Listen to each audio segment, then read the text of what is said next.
And we are in. Hello. Happy Sunday. It is Sunday. It is Some of Us Heroes Day.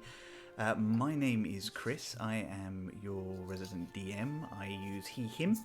I have the absolute honour of running a homebrew game with these three wonderful human beings. But before we delve too far into that, I want everyone to introduce themselves, and then I've got a couple of small announcements, nothing major, just to update you with what we're up to in the near future. So, today we are going to start with the birthday girl. Happy birthday, Charlie. Before I forget anything else, you do get inspiration for your birthday. Oh, I forgot about that. Yeah. Okay, amazing. Cool. See, off you go. Hi, everyone. I am Charlie. I use she, her pronouns. It was my birthday a couple of days ago, and I got the coolest present from Theo, which is an Alabaster's puzzle box as a dice box where my dice live. It's so friggin' cool and amazing. And I got to meet up with all these beautiful nerds, and it was a lovely day, and thank you so much. Aww. And, today I'm playing Aisling, who is also using she, her, and a chaotic cheese-based satyr. Absolutely. Cheese-based? Does that mean Aisling's made out of cheese? Is that why? Well, we haven't got that far along in her timeline yet, so you'll have to find out. She's becoming cheese? That's how she heals. That was part of her deal with her patron. Okay. That's how she heals now. Her patron is cheese. Yep. Plot twist. Alabaster is in fact just a well-known white cheese. Yeah, it's actually an anagram for mozzarella. If you work hard enough and don't understand how letters work. Somebody goes, yeah. I should not have paused for a second to try and figure that out. That should have been an instant one that I knew was not a truth. I've lost control. It's all fantasy. We don't know what the alphabet's like. Yep, absolutely fine. There are many silent letters in D&D, as we know. Mm-hmm. Okay, well, we'll move on. Theo, would you like to go second? I suppose so. Hello, I'm Theo. I use they, them pronouns, and I will be playing Eugene, the awkward half-elf wizard. Amazing. We're looking forward to seeing... Who is not turning into cheese. Who's not turning into cheese. But can turn you into cheese. Can make cheese appear, though. I don't know polymorph yet. Is this the difference between different casters? Wizards can turn you into cheese. Warlocks are cheese. Sorcerers learn cheese?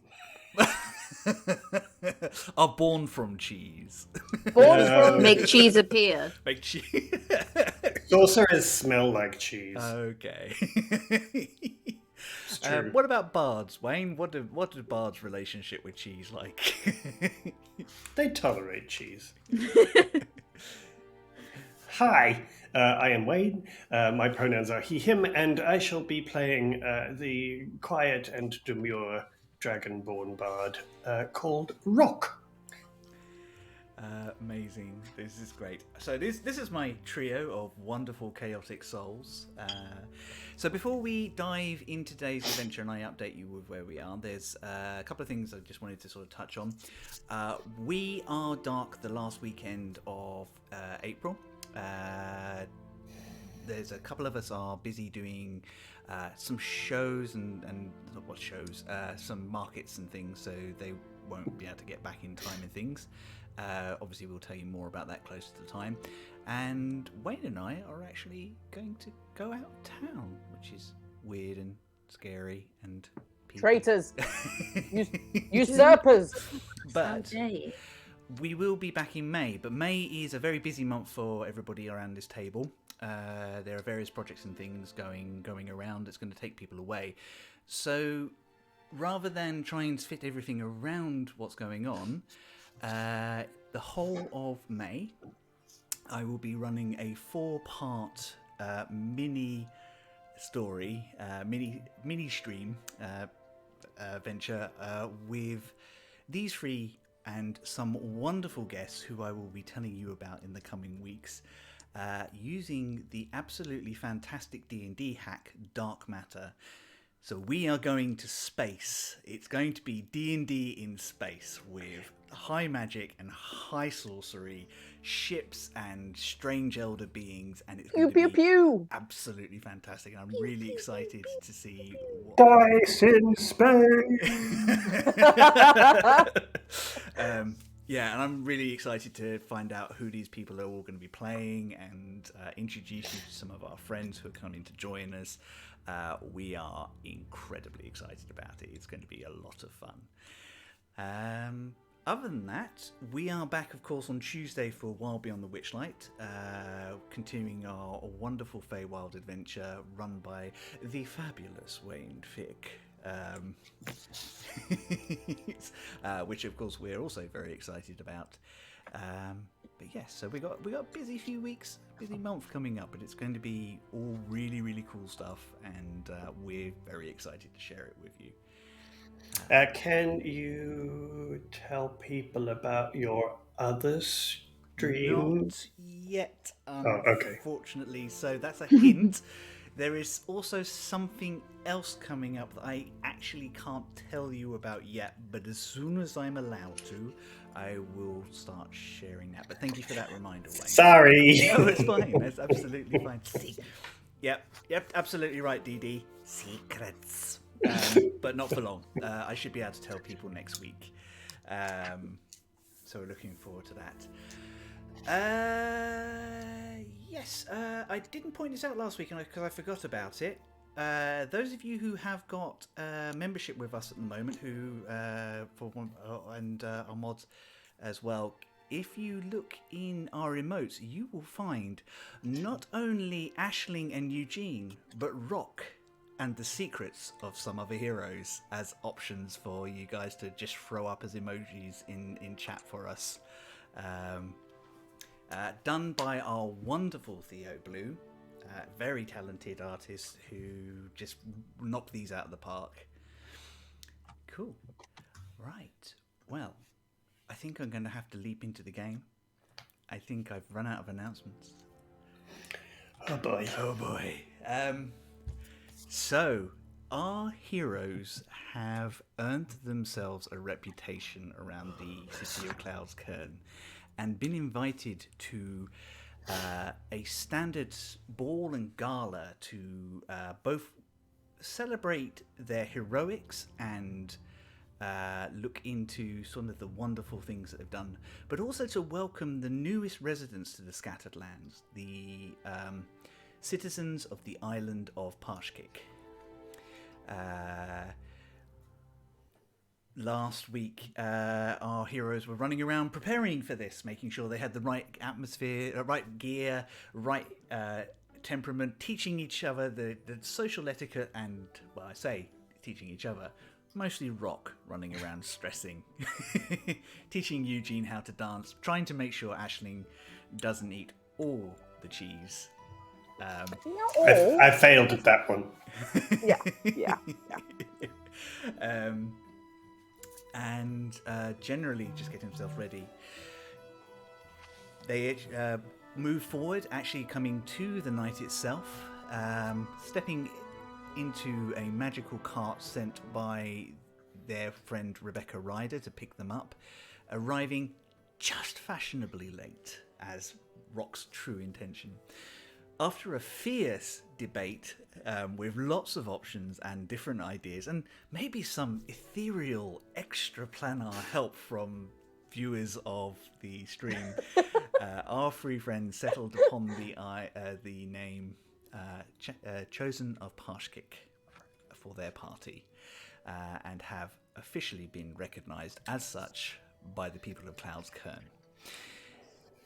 They delved into the party, the initial moments of it, just gossiping, catching up with a few friends, having a nice, calm, gently romantic walk with potential love interests.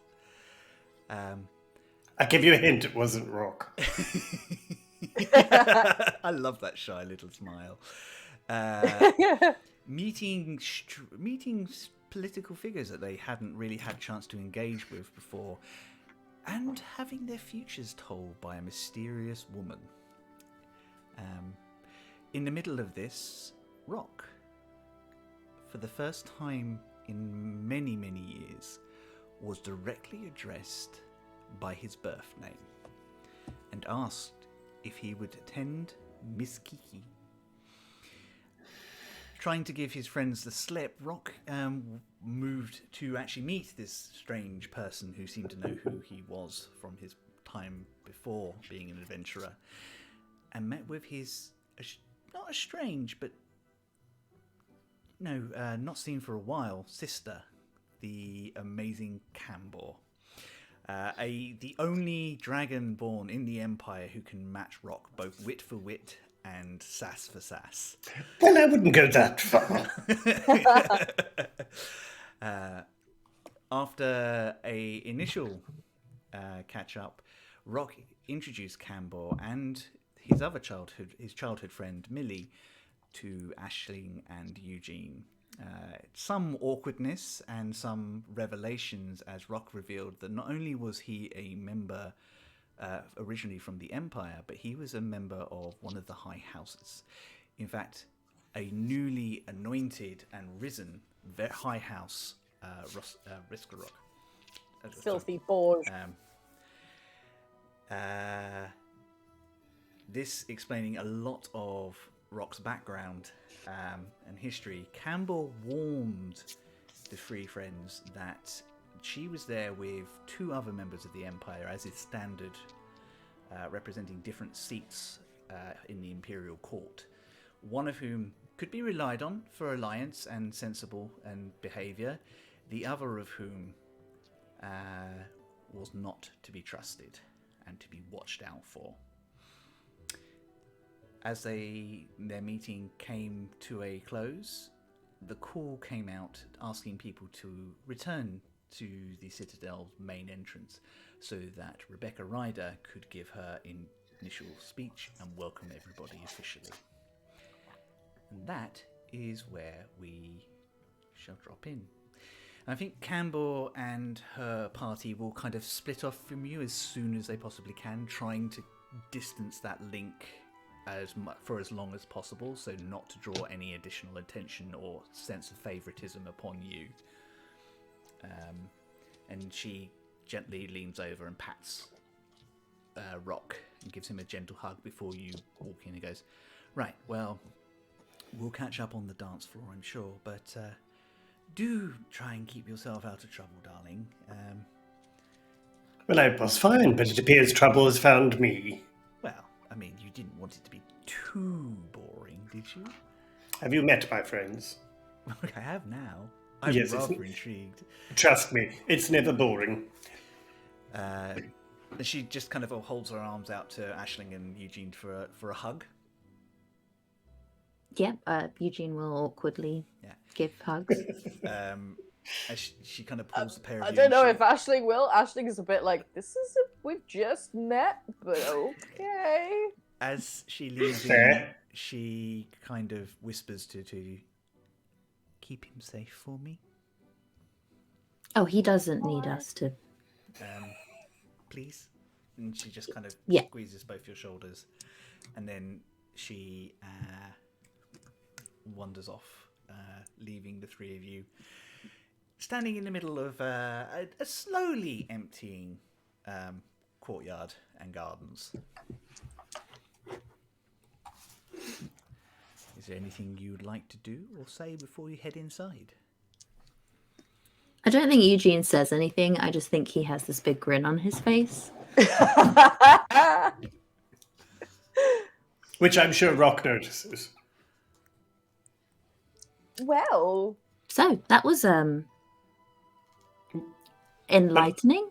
But what are you smiling about? Oh, nothing. You're a posho.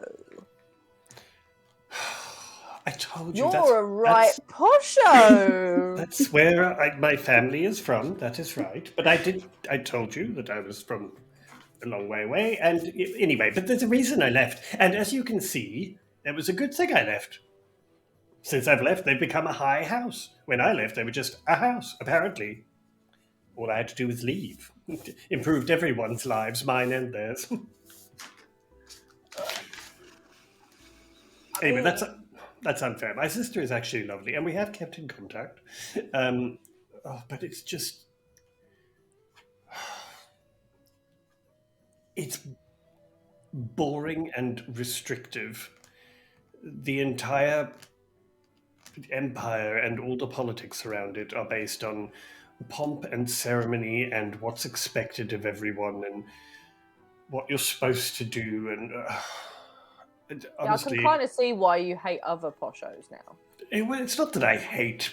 I don't like the whole standing and ceremony thing and people being expected to fulfill roles that they don't want. And so I left, and I'm very glad I did. I mean, we're glad you did. Turned out right for us as well. Question, Rock. Yes. What's going to happen when they find out that you're here? I honestly have no idea. I mean, I was relatively young when I left, so it's not like I held a high place in the house or anything like that. So I don't really know, but apparently Cambor seems to think that this could be an issue of some sort. I honestly have no idea why it would really make any difference whatsoever. I mean, if you want to get a little bit of insight as to what Cambor's thinking might be, right, you can roll a history check. Yeah.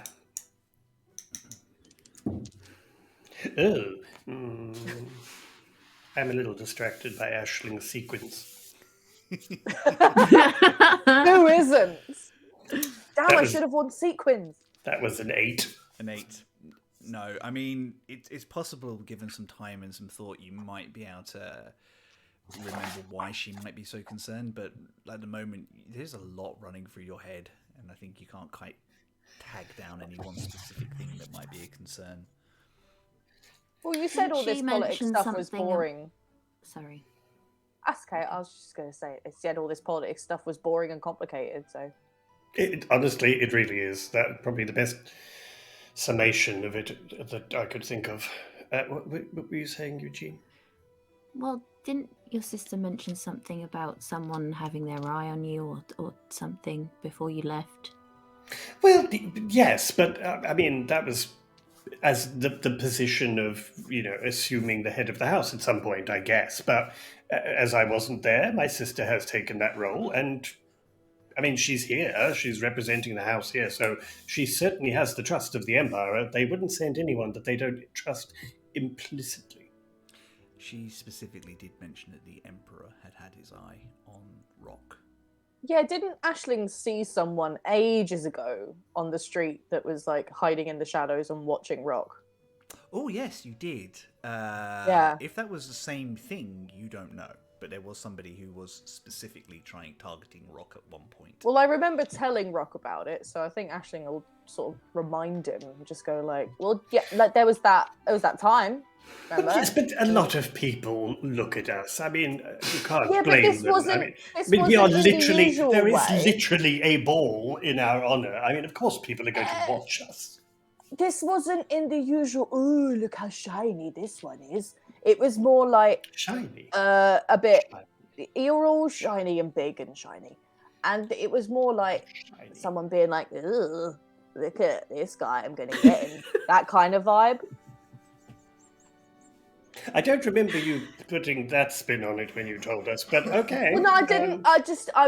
We were busy, so I didn't have time to do that accurate of an impression. But that's Ashling's relationship with alleyways is complicated. I was just going to say. Yeah, I feel like we should avoid alleyways in future. I was literally just going to say, was that before or after you were kidnapped? Nothing. And then there was that weird alleyway that we went down and ended up in some cold place and almost died. Nothing good is down alleyways. That's a very good point. We went down the alley and ended up having to fight a fey god. Right, that's it. Anyway, aren't we supposed to be going in there? Oh, God. Okay, quick. Yeah. We don't want to have to do that thing where everyone's already sat down and then we walk in and it's all awkward and we have to shuffle past people.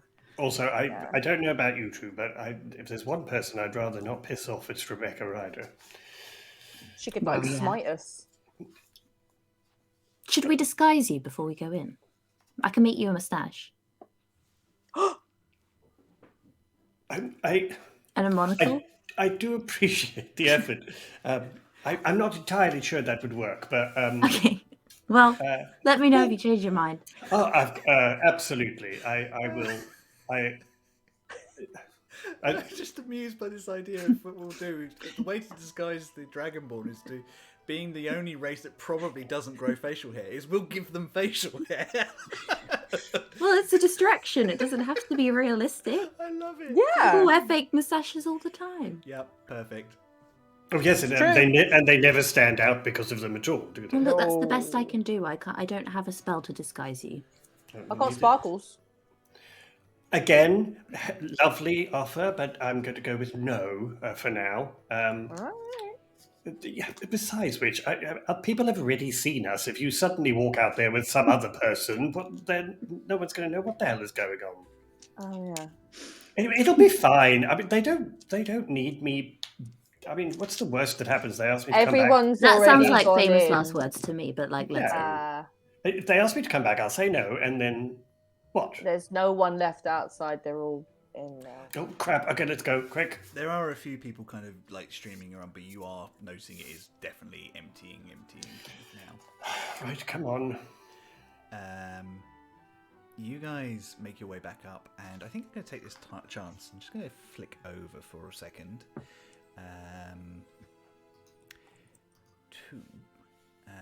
Two R4, because I just want to say, first of all, say thank you to our amazing Charlie for working her absolute butt off. As they enter, you guys will get a chance. So who's at the front at the moment? Who do they see first? Rock, absolutely Rock. I was going to say, I would assume Rock would be the one leading the way. Yeah. So let me just hang on one second. Why is that? I know. That is very strange. Okay, bear with me 1 second. It's doing that weird thing where it doesn't. It just doesn't. It It just just doesn't. doesn't. I do Just that doesn't. sometimes. Yeah, it just Yeah. doesn't want to play. Hang on 1 second. That's true. Theo's not coming. They doesn't. Sorry, I can't come to work today. I'm It not. just doesn't. Yeah. I just can't. There And we go. I won't, so I didn't.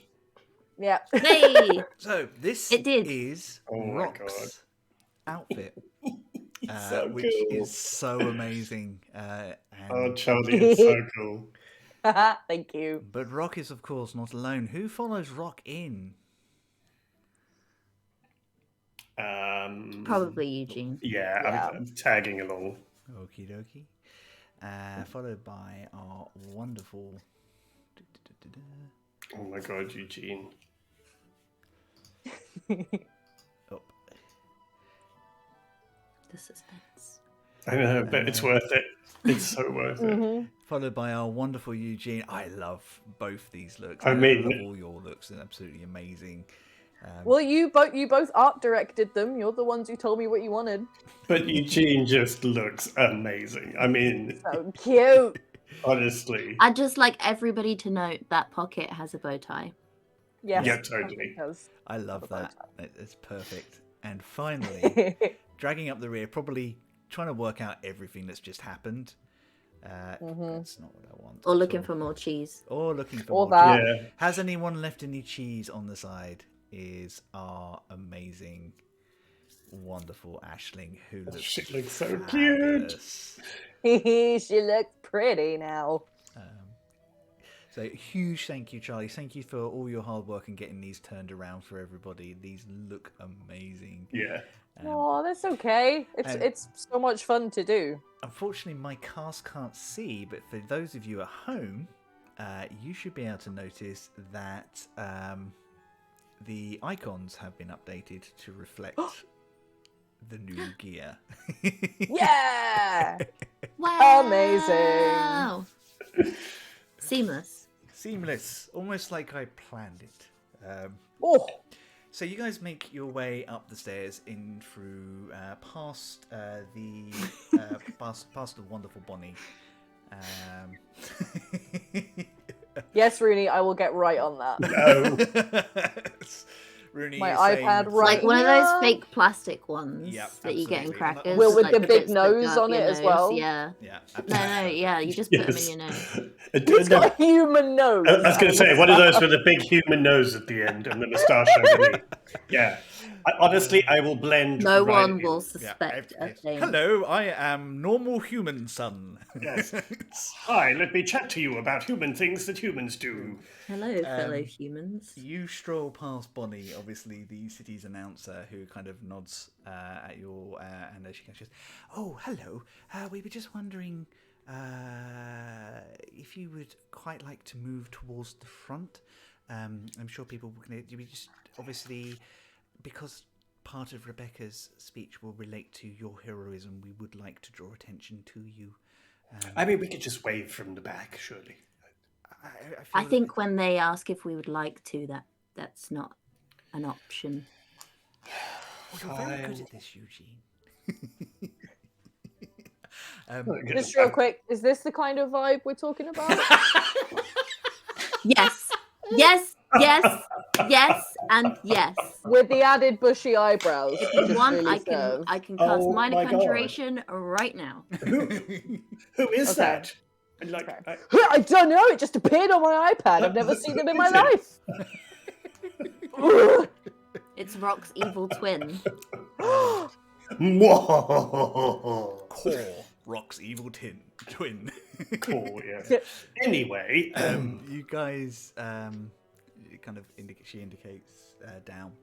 oh god, so we are literally going to have to do exactly what Eugene said we shouldn't have to do and make our way down through everyone going, sorry, excuse me, pardon sorry, me, I'm coming so through. sorry. I'm so sorry. There's No, kind no, of like don't get up. Most people are kind of milling around in the centre at the moment, and there's a kind of a clear way.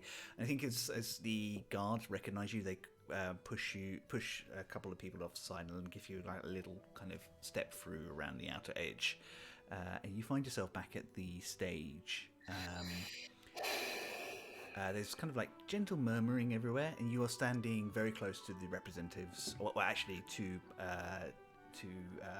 Sothis, Countess Sothis, who smiles at you all as you kind of approach, and she leans in and just says, "Don't worry, I'm not particularly comfortable in these situations either." Is it that obvious that we're uncomfortable? Well, Aisling looks fine. But I think that's just because she's got cheese. Or what? What's happening? So you guys are waiting, and just before you kind of get a chance to kind of relax, there is a cough from the back, and then in her other voice, you hear Bonnie say, "My leaders, gentlefolk, and other sentients of the land, a late arrival, but much welcomely received, representing New Doan, the Golden City, Keeper Eternia Sadia Zilman, Protector Awin Nerio, and Protector Riley Roquen." And there's immediately a murmur and kind of like a sort of a ripples through the cloud. Would I know who these people are? No, absolutely not. Aisling, however, knows exactly who Sadia Zilman is. You have done know a work thing. for her in the past. On behalf of your friend, Captain Falone. Okay. Where did you say they were from? New Doan, the Golden City. So I think that will pick up for both Rock and Eugene more than it will for Aisling, because for Aisling this is fairly normal.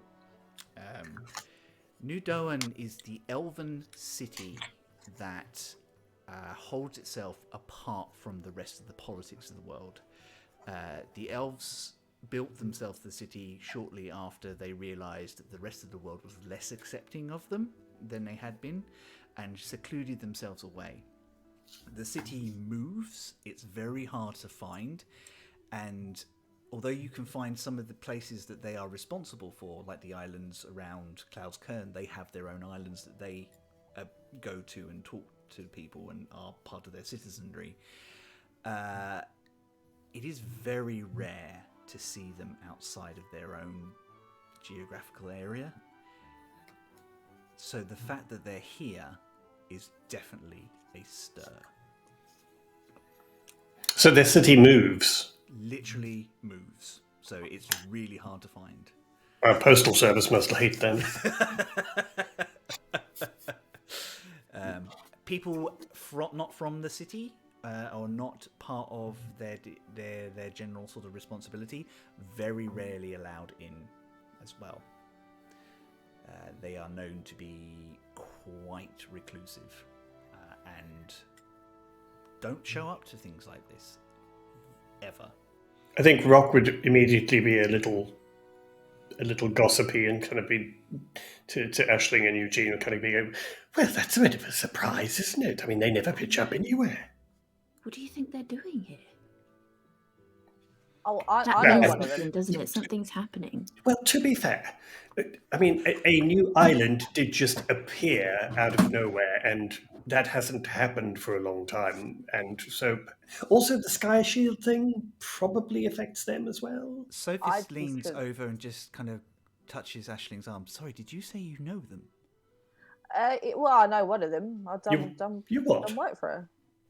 I hung about in that city loads. You what? What? Yeah, before I came here. Well, why have you never told us that? With the elves? Yeah. They're pretty chill of people like me. So I hung about with them to begin with. That does make sense. Yeah. But yes, well, that's so cool. I mean, I'm going to ask you a lot of questions later. I mean, it was cool eventually. Moving city for me, pretty stressful. Didn't enjoy that. Couldn't pinpoint it. But for the most part, yeah.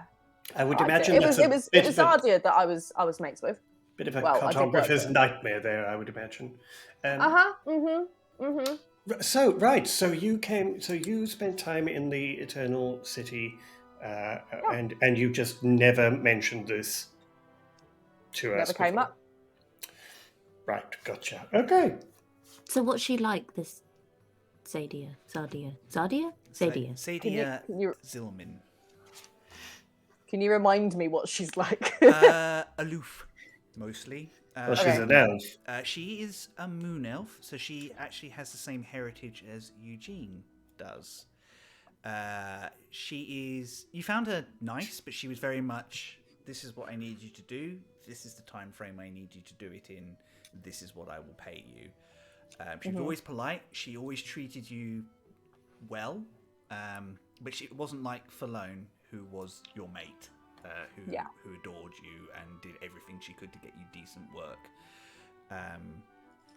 It was like, you work for me, this is your job. You never quite got a grip on what she did, but you kind of got the impression that her title, Keeper Eternal, it was quite highly regarded in the city. I mean, that's quite a title. Almost as good as Eternal Librarian. It is almost as good as Eternal Librarian. The two protectors are the rank up above captain in the city's defences, and they are singular warriors, and this is Aisling would know this. They're warriors of singular skill and responsibility who have been assigned to important people within the elven hierarchy. So these two people would literally be their job to keep this person not only safe but do what they need to when she says so. Okay, well, I'll sort of mention that to my pals. Just be like, all right, so she's like well high up and barely said anything to me. She's like well quiet, and those two are like her bodyguards, right? So that's the That's the dynamic. I mean, there are still places where people don't like visitors who are elves, so I'm not surprised she would have protection. But I mean, it is a surprise seeing her here. What do you think they invited her? I mean, I guess they would out of sort of politeness and duty. They would invite the leaders of all the states, I would think. Maybe so. she realised she actually does love me after all, and has decided to come and congratulate me. Yeah, when she saw your name on the Yeah. I love Yeah, it. yeah. I mean, I could totally see that as a viable option. I could never work out if she actually liked me or not. She's just like so. Oh, I'm quiet. sure she liked you. I mean, to be honest, people in those positions are often very aloof, and I mean, add that to them being elves, I would imagine they would be quite guarded. And so, just before we carry on, while they're walking in, Eugene, any big secrets you want to let us know about tonight? Seeing as this apparently is the evening. What's a secret? Yeah, but it's quite an impressive thing to leave off our conversations over the last however many months. I thought the demon in my brain kind of took precedence, but all right, I lived on an island this one time. Well, of course I take precedent. I'm amazing. I feel like in her head she wants to give him a fist bump at that point. You guys do see that, like, everybody's kind of trying to turn and see them, and this woman is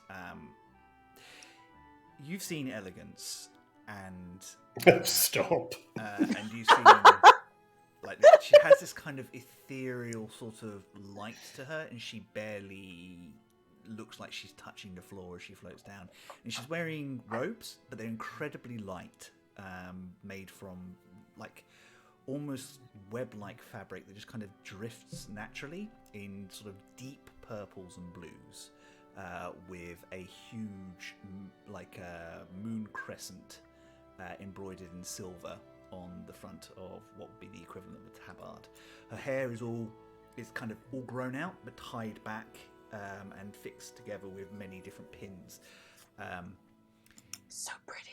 The only reflection you guys really have is the air around her is very much like Eugene's mother.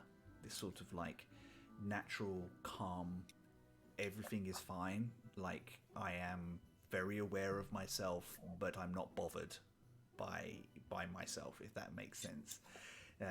Eugene's mum is a bit more mumsy because she is a mum, so but again, she had that sort of like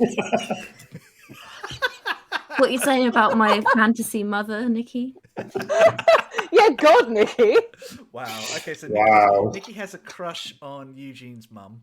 Let it be known. No wonder he didn't like Uncle Perv.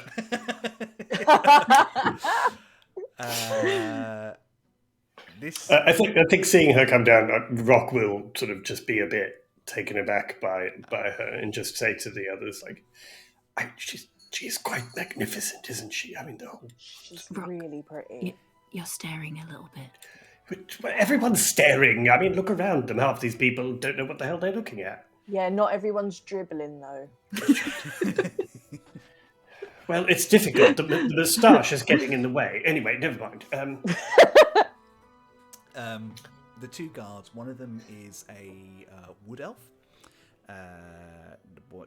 or the equivalent of at this day, with slightly darker, sort of like a quite olive skin and very sort of dark features, and he stands about a head taller than Sadia.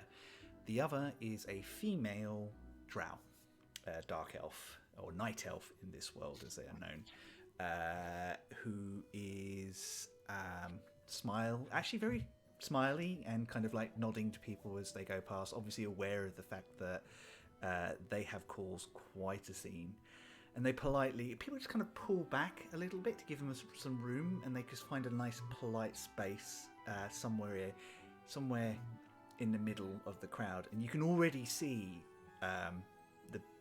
the representatives of some of the different cities and states just kind of starting to try and jostle and move forward and get closer, like as quickly and as subtly as they can, to be the first people to kind of welcome them properly and things like that.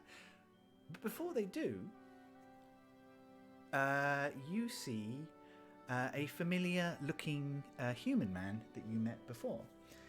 Alder Scrimshaw is already at the front, not missing a beat, and is just, you can quietly hear him welcoming them, politely shaking hands, saying what an unexpected surprise it is and how honoured they are they chose to join us for this night's festivities. Kind of cutting a look across at some of the representatives who are then sort of behaving themselves a little bit better. Can I see Rebecca Ryder anywhere? She's not come out yet. You kind of get the impression she's probably still preparing, although this might have... God, this is... You can probably gather... Give me an insight check, actually. Oh, no insight whatsoever. It's hard to say. She's probably slightly later than she would be, and you would guess it's probably because she wants to make sure that these people have time to settle and everybody has a time to kind of gauge the situation a little bit. A few moments pass. The murmuring sort of settles. There are people kind of giving glances over at these newcomers constantly. And there is a sort of hush that falls upon the crowd. And then a familiar voice calls out, deep and booming as you've come to know them.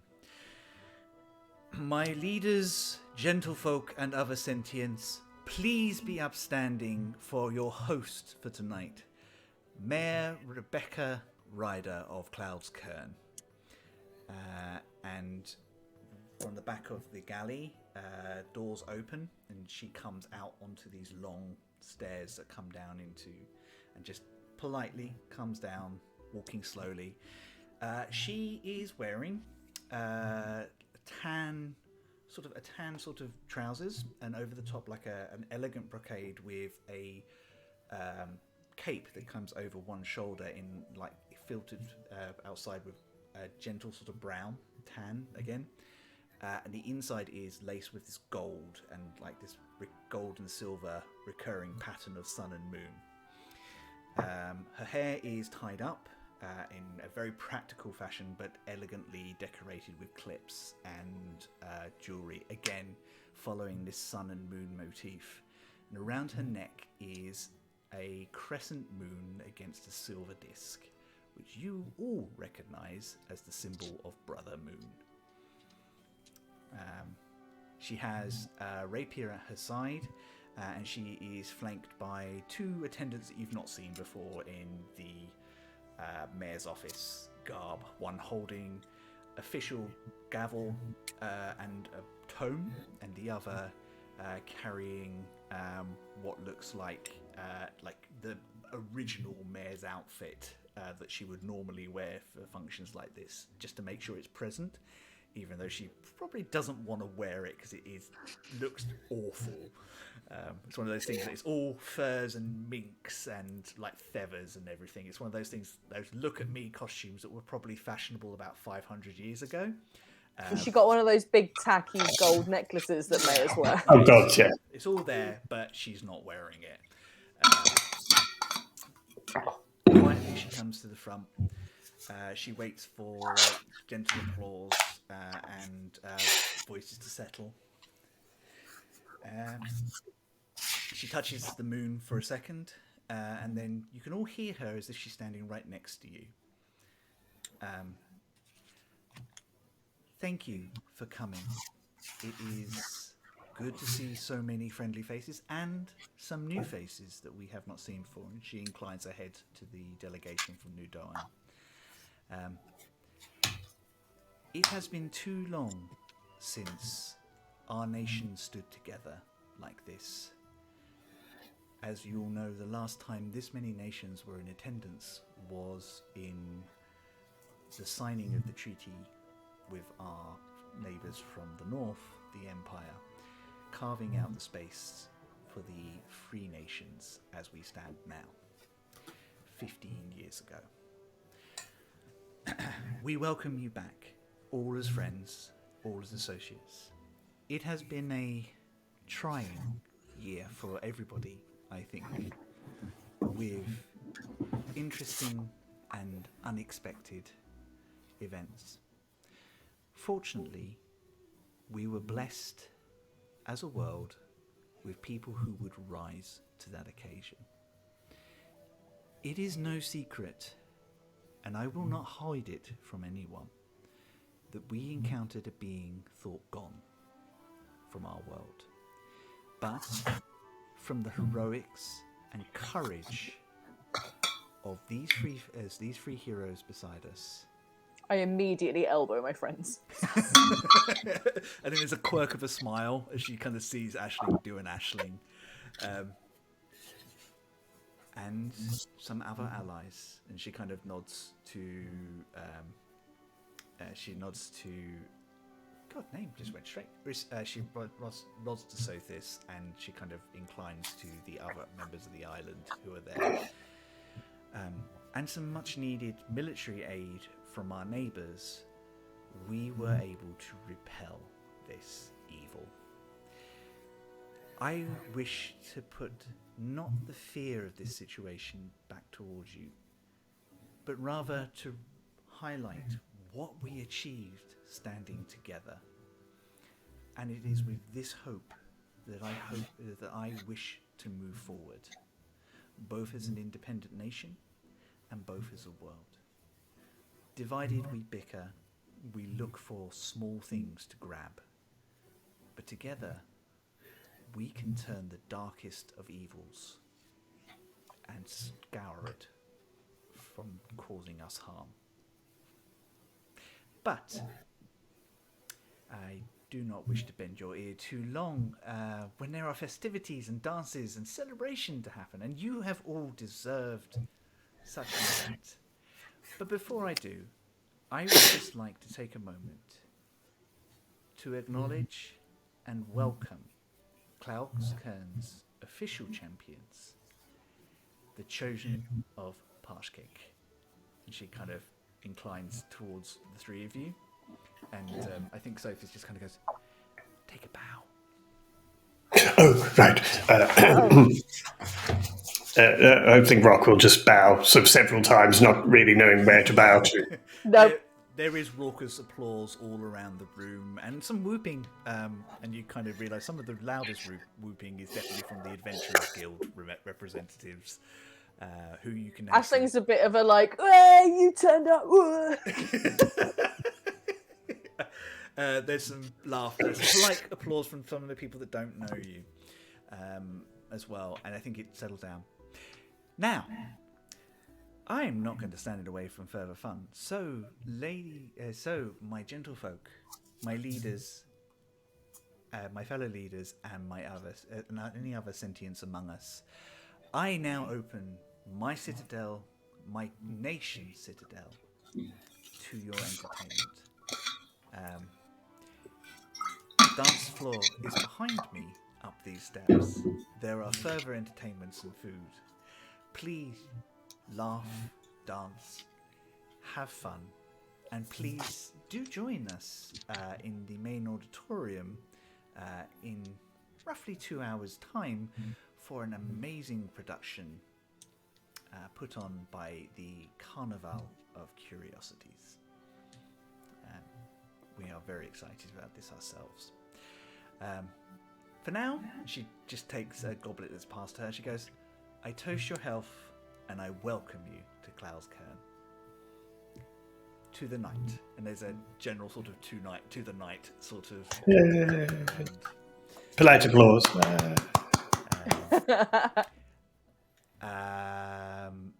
Lady Sophie, she kind of holds a hand out to to Countess Sophis, who takes it and then sort of steps up, and she goes, if I might have a moment of your time before you disappear off to the generous, I just wanted to add my voices, mind people's voices to Rebecca's. And she smiles and kind of like Rebecca steps back. She goes, we have been trapped and we find ourselves in a new land that we don't fully understand yet, but we would like to thank each and every one of you for the kindness and wisdom that you have shown us, particularly our three friends here who have, well, if they had not stepped forward, I would not be here to talk to you about this.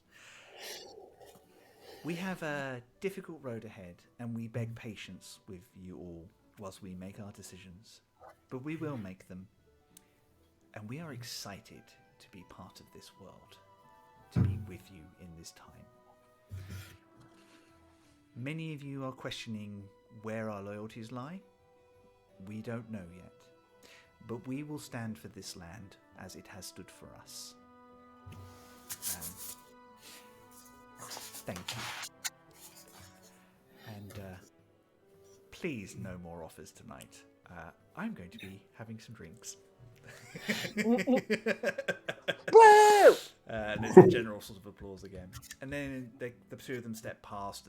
The doors at the opened again at the top, and the guards move into position to kind of like help people make their way up to the next level, where the hall room, and there's, you notice behind there's also a second set of doors are opened up, so basically there's a balcony around the top of the ballroom and the main ballroom where you can dance. Or you can stay in the courtyard where there's more entertainments, or go back into the gardens as well. Shots, says Rooney. Oh, yeah. Somewhere must have some kobold spit. I was going to say, my first suggestion was going to be that Rock wants to find a drink. So yes, that fits perfectly. The servers start moving and mingling amongst people again, and you kind of see people like whisking off. A few people kind of just grab your hand and say thank you, or well done, or you're so brave, as you kind of go as they go through, and they're quite quickly ushered by the guards. And make a quick perception check, the three of you. Oof. 14. 14? 16. 16. 9. Eugene and Rock, I think, as you're kind of like seeing people kind of being not rudely but gently ushered through, you notice Sergeant Tyree standing close to one of the gathering doors, and she kind of just gives you a polite conspiratorial wink as she kind of leans into a guardsman who escorts somebody who looks like they might be lost, but actually was trying to make a beeline for you through. Eugene just mouths, thank you. For the new players, Sergeant Tyree is an old friend of these three who they did some work for in an earlier story.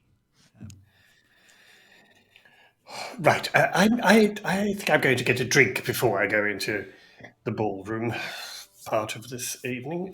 So anyone else want a drink? Yeah, I'll come with you. I'm going to get one as well. Yeah, I think I need something before I get on that dance floor.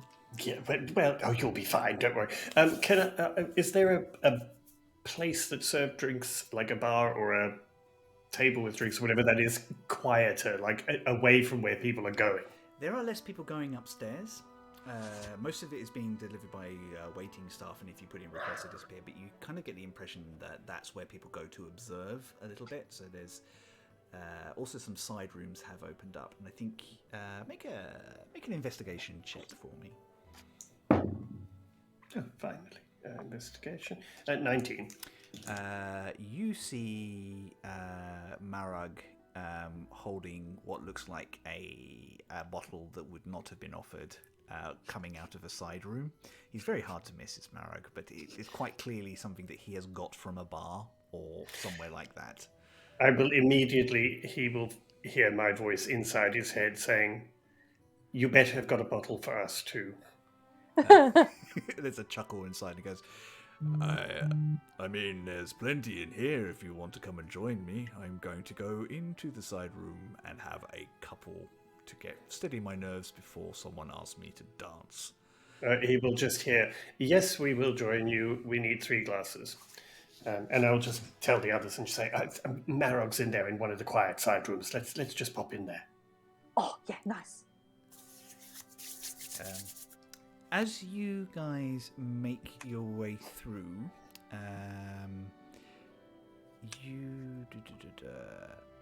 Aisling, you can't help but notice. There's a lot of eyes on you, but in particular, there's a very interesting regard from a man who's standing halfway up one of the stairs as the three of you just walk away. And it's a handsome, older, red-skinned gentleman who kind of, with hair that looks like it flickers like fire, wearing like a black doublet and a red sash. And he watches the three of you quite intently, and then when he notices that you have noticed, he kind of just nods and politely steps away. Do you guys see that? What are we looking at? I was totally getting checked out by a guy whose head was on fire. Eugene looks around to see if he can see him. You can just about make him going up the stairs. He's not hiding, but he has moved on. Is it someone you know? He was 100% checking us out. You see, I told you this outfit was perfect for you. Oh no, right? It's doing so good already. Totally. And he's well pretty. Can I send Pocket to keep an eye on him? Yeah, you can. Yeah. He will need to make a stealth roll for me. Okay. Oh, that's not great. 7. It runs into a window. So I think Pocket starts well enough, disappearing up, like climbing inside the draperies and things like that. And he thinks that he has this man in his sight, but after a couple of step around different boots and things, he's gone. Okay. You can't see him anymore either.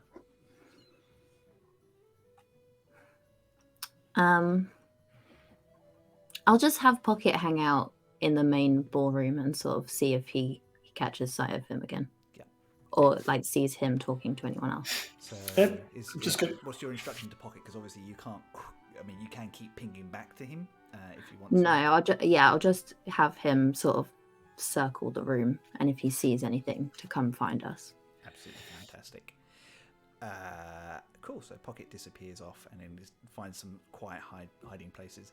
People are really careless, so Pocket can easily pick up some bits and pieces to kind of nibble on whilst he waits. So he's quite entertained for the time being. Tiny glass of wine. Yeah. It's like more like crackers, cheese. Oh, Aisling was here. Cheese and wine.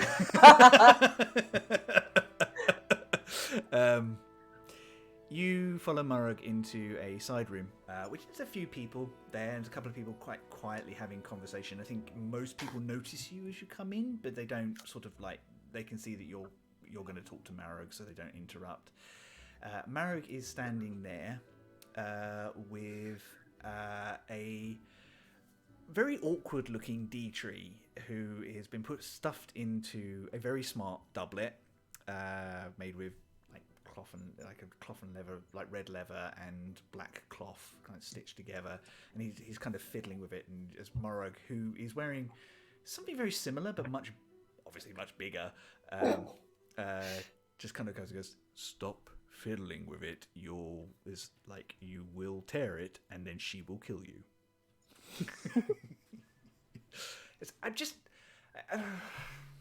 Oh, hello, you three. It's nice to see you. Well done, by the way. Well done. Such recognition is it's good. It's very good. Well, yes. To be honest, it was less traumatic than I thought it was going to be. At least they didn't ask us to stand on the stage or give a speech or anything hideous. Yeah. Rebecca has a good grasp on the sorts of people she works with. And she knows that the three of you, although you don't shy away from what you do, don't want to be in the spotlight. Yes, but nonetheless. Where was that bottle? Thank you. And it is indeed kobold spit. As you guys remember it. So that strange, syrupy, magical drink that shifts its flavour ever so slightly each time you drink it. And I will pour 3 glasses and give one to each of my companions. You can see that Dietrich is holding one, looking at it like it's a lifeboat in an ocean at the moment, and Marog pours himself a slightly bigger goblet. That tracks. To the 3 best hires we've had in a long time. Yeah. Well, that's very kind of you. Well, there you go, everyone. I'm going to knock it back. So, how are you all holding up? Well, it's been an eventful evening so far, and we've only just got to the dancing part. Plenty more to go on. These events are always messy, but they can be fun if you know how to enjoy yourself. And he kind of swells the drink and takes a mouthful. And there are some amazing people here, in amongst all the vultures and ne'er-do-wells. Well, there's certainly some interesting folk, and some surprising. I'm sure you noticed the people from New Doan coming in. Yeah, that's send up for the books. I know. I mean, they do. Their folk in nearly 100 years. They do know how to make an entrance, though, which I would give them that. Yeah, No, that was fashionably late. Also, the kind of gliding was quite spectacular. I mean, that is quite a... I mean, not to cut people into a cloth, but Eugene, your people do know how to turn an entrance when they want to. They do? Why wasn't I told any of this? I mean, your mother and father were quite good at making an entrance. I would imagine they're pretty good at that. Also, I will say, I mean, when you walk into a room, people do tend to notice. They do? True. Yeah. Uh-huh. Mm-hmm. Speaking of In like a good way. Yeah. Don't worry. In like a good way. Oh, yeah, you definitely have a sort of a presence about you. I mean, Yeah. when I met you, it wasn't quite there, but I mean, you seem to have kind of, got. What do you mean? Well, I think your confidence has grown quite a lot since I met you, and I mean, it would hanging around with us, obviously, but. And you're very different from the boy whose first day as an adventurer I was told about. Yeah, see, you've grown. Yeah, immensely. it's been weeks now, hasn't it? 3 weeks? For you guys, it's probably been about 2 months. Damn, we've been busy. For the rest of the world, it's been about 8 months. since Yeah. you three came together. Oh yeah. I mean, it's been a busy few months, certainly. But yes, anyway. So what's next for the chosen Apashkik? But I don't know. You're the one who gets us the jobs. Yeah. Yeah, don't good we- point. Are you? Do we have ready something to in come back to particular we're work? supposed to do? Well, I don't know. I've been giving you some space. I didn't want to thrust contracts at you until you were ready. It's quite. We've been busy with a house. I had noticed, yeah, but Yes, but I mean, we kind of need to do a bit of make sure things are all right here with Sothis and the people from the island, because I don't want to just sort of dump them into the lion's den, so to speak. But yes, I'm sure we'll be up for some work soon. I mean, what about that young boy that I saw you with earlier? He seems to be quite skilled. And looking at Eugene with a what can only be described as a, pardon my language, shit-eating grin. I'm just going to nudge Eugene and say, I think he's talking about young Master Gristle that you seem to be so obsessed. His name is Gris. And yes, he is very accomplished. But I think he's a bit busy for Adventurers Guild. That's fair enough. Well, if he ever needs some work, or if he ever wants to, attach himself to a certain mercenary group that I am getting quite a lot of demand for, he's No, he's not. I think you see at this point, Dietrich kind of jabs Marog in the shoulder. Oh, you are so naughty. goodness, like, leave the poor boy alone. You can quite clearly see that they are developing something, and they should be left to their own devices to figure out what that is. And he kind of fluffs his sort of thing and tries to look important in that wonderful way that being 4 foot tall, he doesn't quite manage. Quite, and you know what they say, distance makes the heart grow fonder. Well, I was going to say, I've never been in this position before, but they do say that you shouldn't mix business with pleasure. Quite right, they do. Depends on the business, I suppose. Look, just zip it. Honestly. Anyway, you should definitely do the rounds and see a few places. I know you don't hide in here with us all the time. They're used to us disappearing, but you are the heroes of the hour, and they will want to talk to you. Just remember, anyone offers you a job and you want to take it, make sure they come through us. Of course. Of I course. want to see if that flamey guy is around. Yeah, I was just going to ask. You guys know lots of people. Who's the red guy with the flamey hair? Tall, probably in his late 40s, early 50s. Very pretty. I don't I know. only But saw him from the back. yeah, we saw him from the back. Ashling was making eyes with him, apparently. Pretty. Dietrich kind of don't think they mean Pyrrhus, do you? Well, yeah, I mean, Who's that? it does fit that description. That's a bit odd. I mean, the name's a little on the nose, to be honest. But Pyrrhus. Fireman Pyrrhus. Pharon Pyrrhus. P-H-I-R-U-N. Pyrrhus. P-H-I-R-U-N. Fire Ganassi. Am I right? Well, that kind of tracks with the flaming head thing that Ashling mentioned. Yeah. He's a landowner and merchant. He's actually used to be quite. He and his wife used to be quite big in these circles. And then she passed away.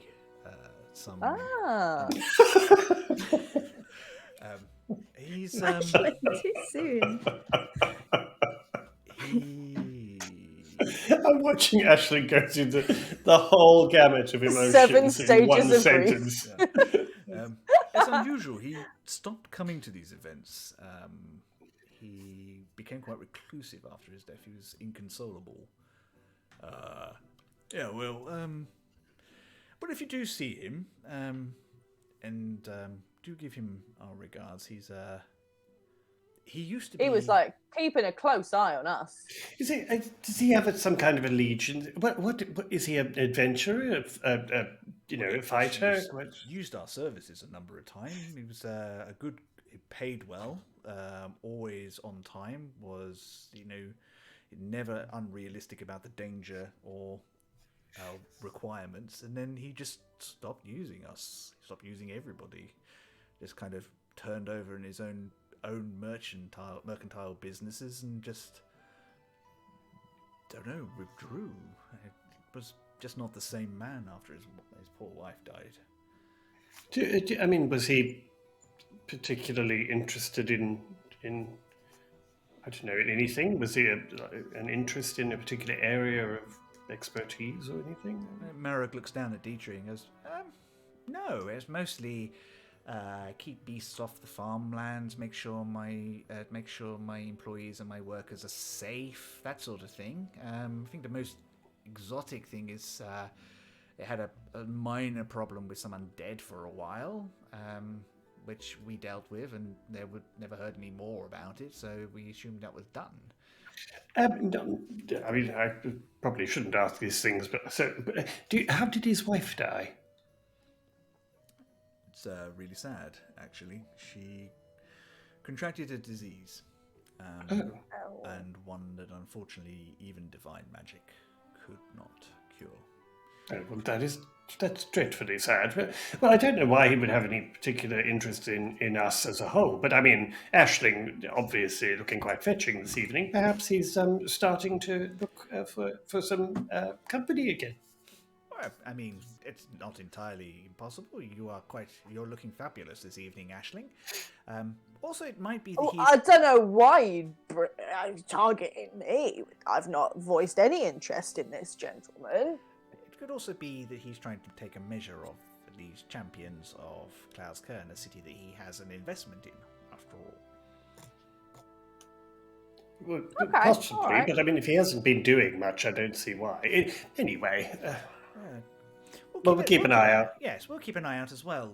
It's unusual. Nobody's seen him for some time, so yes. Well, I'm sure Ashley would like to be introduced to him if you do see him. So, just let us know. I don't mind either way, really. No. That is entirely up to you then, really. But yeah, if he's interested, I will introduce him to you all. As if I see him, of course, because he hasn't come over to see me either. Yeah, everybody make sure you have your dance cards handy. Oh, God. Right, off you go. Now, you've had your goblin courage. Come on then. Do you like have to dance? Yes. What? I mean, no, you don't have to dance, but I mean, if Of course you do. It's a great way to meet people. And... It's a ball.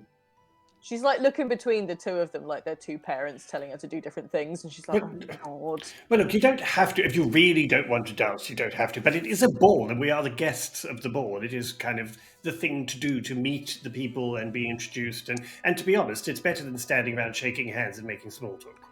Oh, okay, yeah. D2 will have a look between the two of you. I mean, if you don't dance, you're going to miss Marug cutting a rug, and that's always funny. And you might get to dance with Flamehead guy. Yeah. All right. Okay. All right. I'll give it a go. And you said he looks after his workers, yeah? So he's not a Tory, so I don't need to worry about that. Not all landlords. He is a landowner, though, so you never know. You better check that out. But looks after the workers. That's true. But are we talking living wage looks after, or actually a decent living looks after? I mean, his people always seemed happy. Had enough to get by and didn't seem to struggle. That seems reasonable. Oh, well, if he's got money. Right, come along. Let's go and do our duty then. Daddy.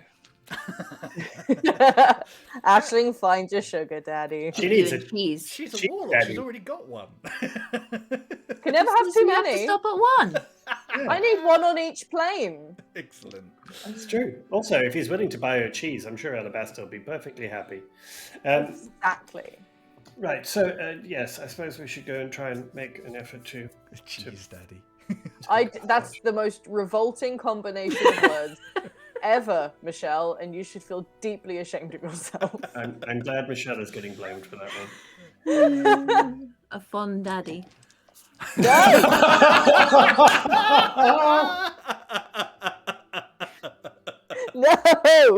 Well, I mean, he is on fire, and... Yeah, it's true. A fond daddy, that's fucking genius. Excuse my language. Right. Let's go and see if we can find Aisling some fond daddy. Oh, God! So where are you guys heading? Are you going to go into the ballroom and see what's happening? Or are you going Let's go in the ballroom.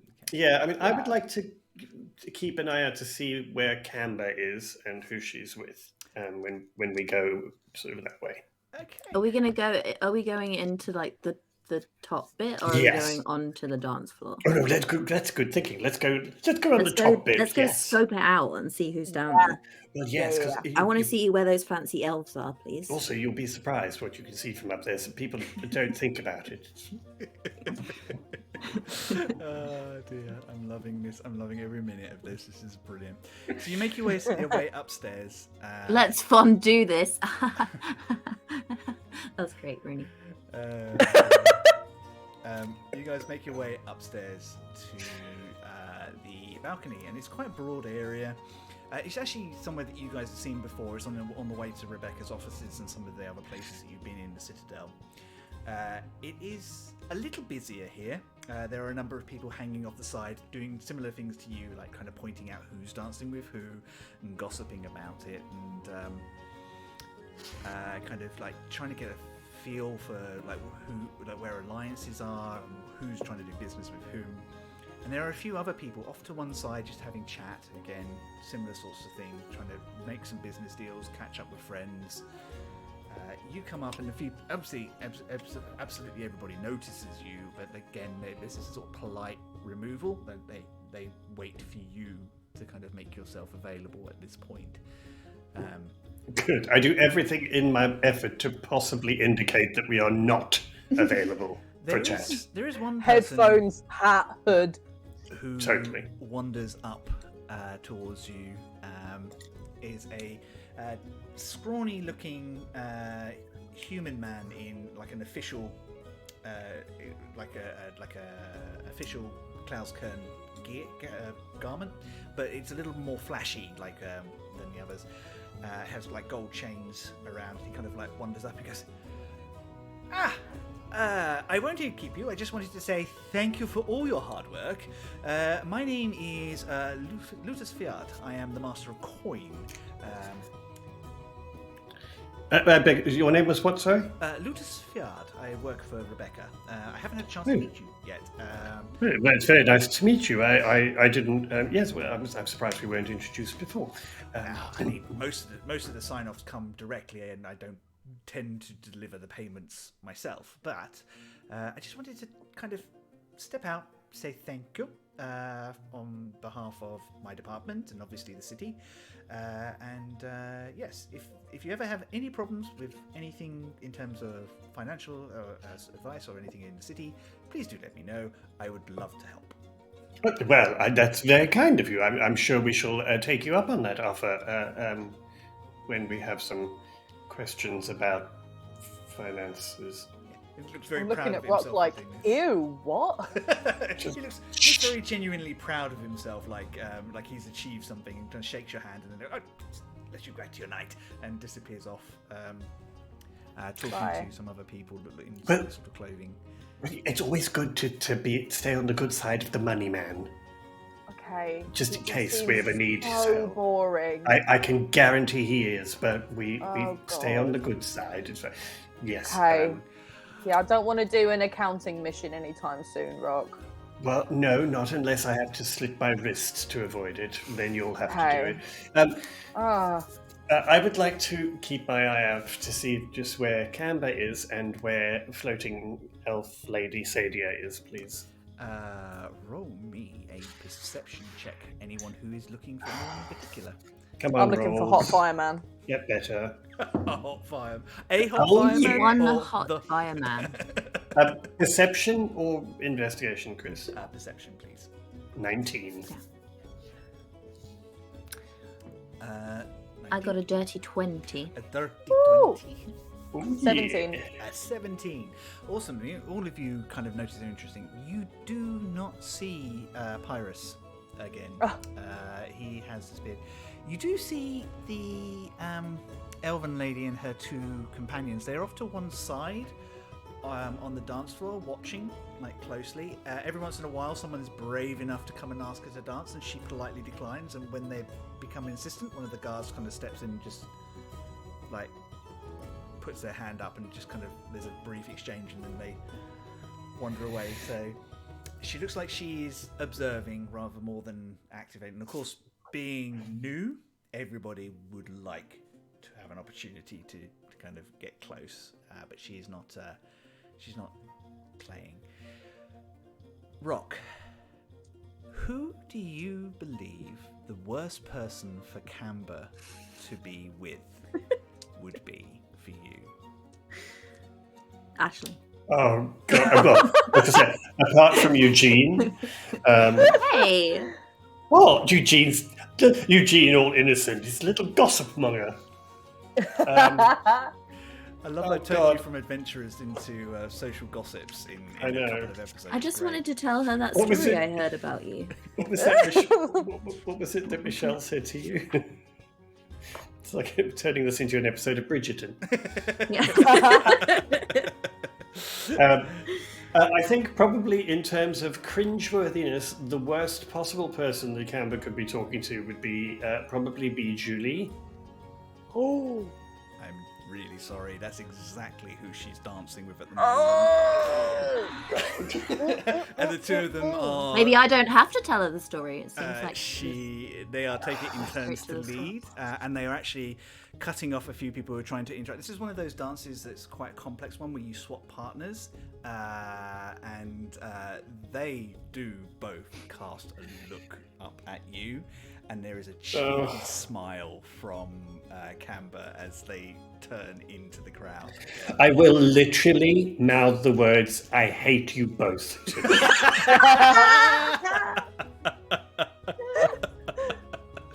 In fact, scrap that. I will use my psychic speech thing to go into both their heads and say, "I hate you both." And my facial expression is this. You receive back from Cambor. Oh, sweetie, don't be mean. The lovely Julie was just asking me for my opinion on a couple of things. In fact, when you can break yourself away from your little, from this little soiree, and do make sure you do a turn, the two of us could do with your eyes on something. I do not reply. Okay. I think she knows. And they carry on dancing. Eugene, you notice a few familiar faces moving through there. There's a couple of merchants that you and Aisling actually travelled in on the boat with, who are among the crowds. You do notice Julie dancing with Cambor as well, and they're probably slightly amused by this. And then behind them, looking a little awkward, you see Chris, kind of just looking, seeing if he can sort of see you. And very near him is that older lady that you all met before, the one who intercepted on your behalf Rok, and seems to have your back. But we don't know who she is. Don't know who she is yet. Is she with Gristle, or is she just talking to? No, she's not with Gristle. No, she's actually standing relatively. Don't you start. You can't join in.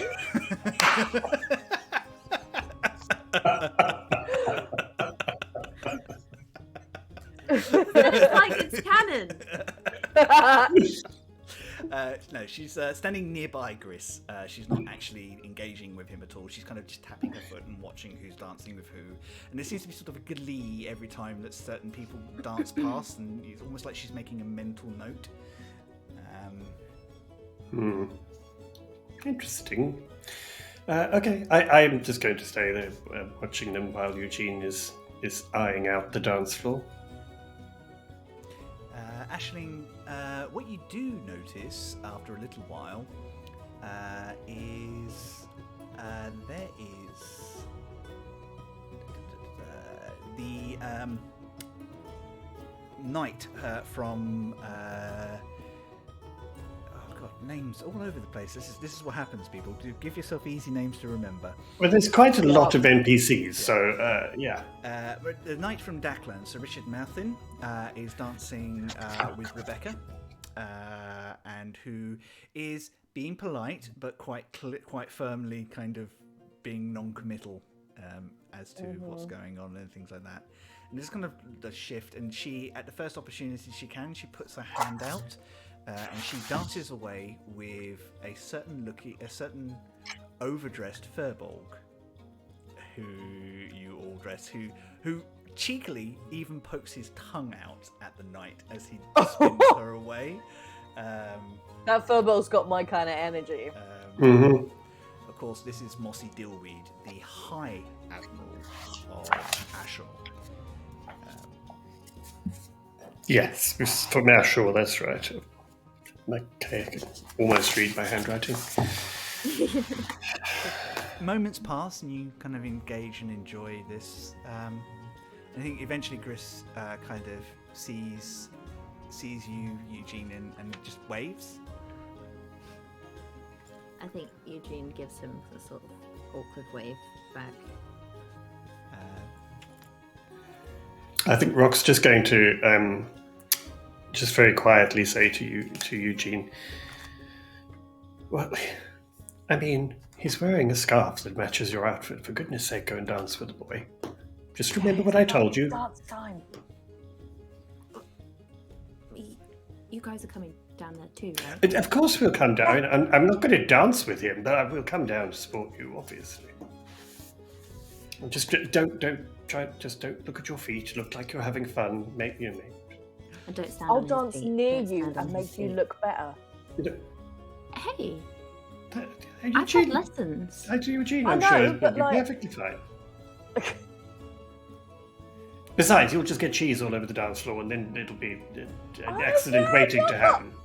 I left it all. I'm being good. I haven't got. Just put it all in the any bag of holding. Oh dear God! plate. Today it's the clutch of holding. Today it's a fondue clutch. Right, well, come on then. We'll come Right, downstairs okay, with you. yes, Come on. Let's dance. You make down your way downstairs. Rock, I think you step through first, and you can see that everyone sort of like is moving in position to welcome new arrivals and things, and just kind of bring them in. And you quickly find yourself with Sothis, who is kind of trying to keep up with everything that's going on, and she kind of gives you a help me look as she spins round. I will very quickly just say to Eugene, you've got this. You will be fine. But I'm going to rescue Sothis, and I will immediately sort of try and grab her. She takes your hand as you kind of spin, as she's spun through, and takes you in. And as you kind of riding in, she goes, "Thank you. That man was so boring." Most of them are. He wasn't the accounting guy, was he? No. Oh God. It was. I don't think you've even met this person. Looks like from his garb, it looks like it's one of the people from Fallen Peak, which I don't think you guys have talked much about recently. Fallen Peak is a single island where most shipwrights are, where most of the ships in the Scatterlands come from.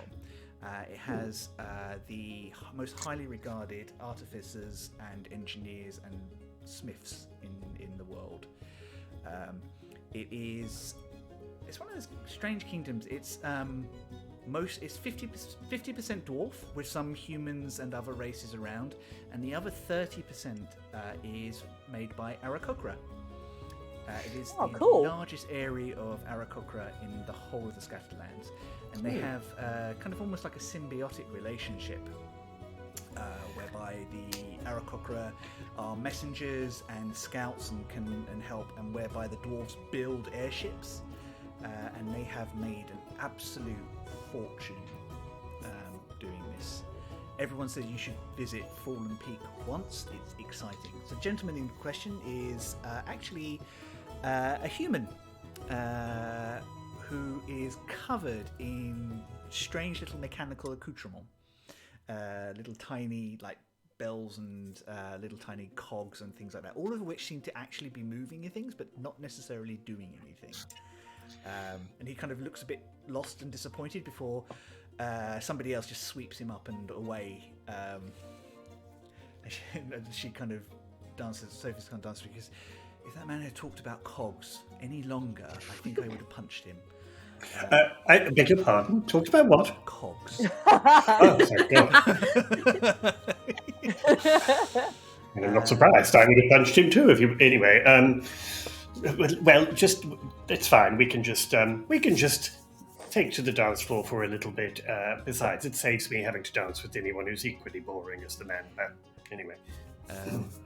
Aisling, as you kind of enter the room, there's a large figure that kind of waves at you happily. It's your cheese friend. You recognise your cheese friend, Ulf Thunderzen, the Goliath. Get your coat, Aisling. Who Well, kind of like waves and then kind of indicates to the floor. Yeah, and he grabs you. I would like, before we kind of get into this, I'm going to have a performance check off of Rock and Aisling to see how well they do. We'll come to Eugene. performance than I've ever rolled this. Well, sometimes I love being a bard. What you get? 27. Amazing. I think you, because Sothis is 5 centuries out of fashion, and the dances that she's used to are very different. So you kind of quietly correct some of the things that she's doing and help her dance better. And she's actually very grateful for it, because you can tell she's completely out of practice, completely out of place here. I think Rock would lead her and guide her to try and help her adapt to these dances. But also, if there is something that she does that is completely wrong, I think Rock will completely go with her and do it as well. So then, and it's one of those things, your performance is so good, you should notice a couple of other people start dipping in different things as they go. Aisling, how did it go? Better. Clearly much, much more powerful than Rock, because I got a 6. A 6, excellent. So between you and Ulf, it's kind of that thing where it's so bad, it's almost good. And I think people just kind of start avoiding the two of you.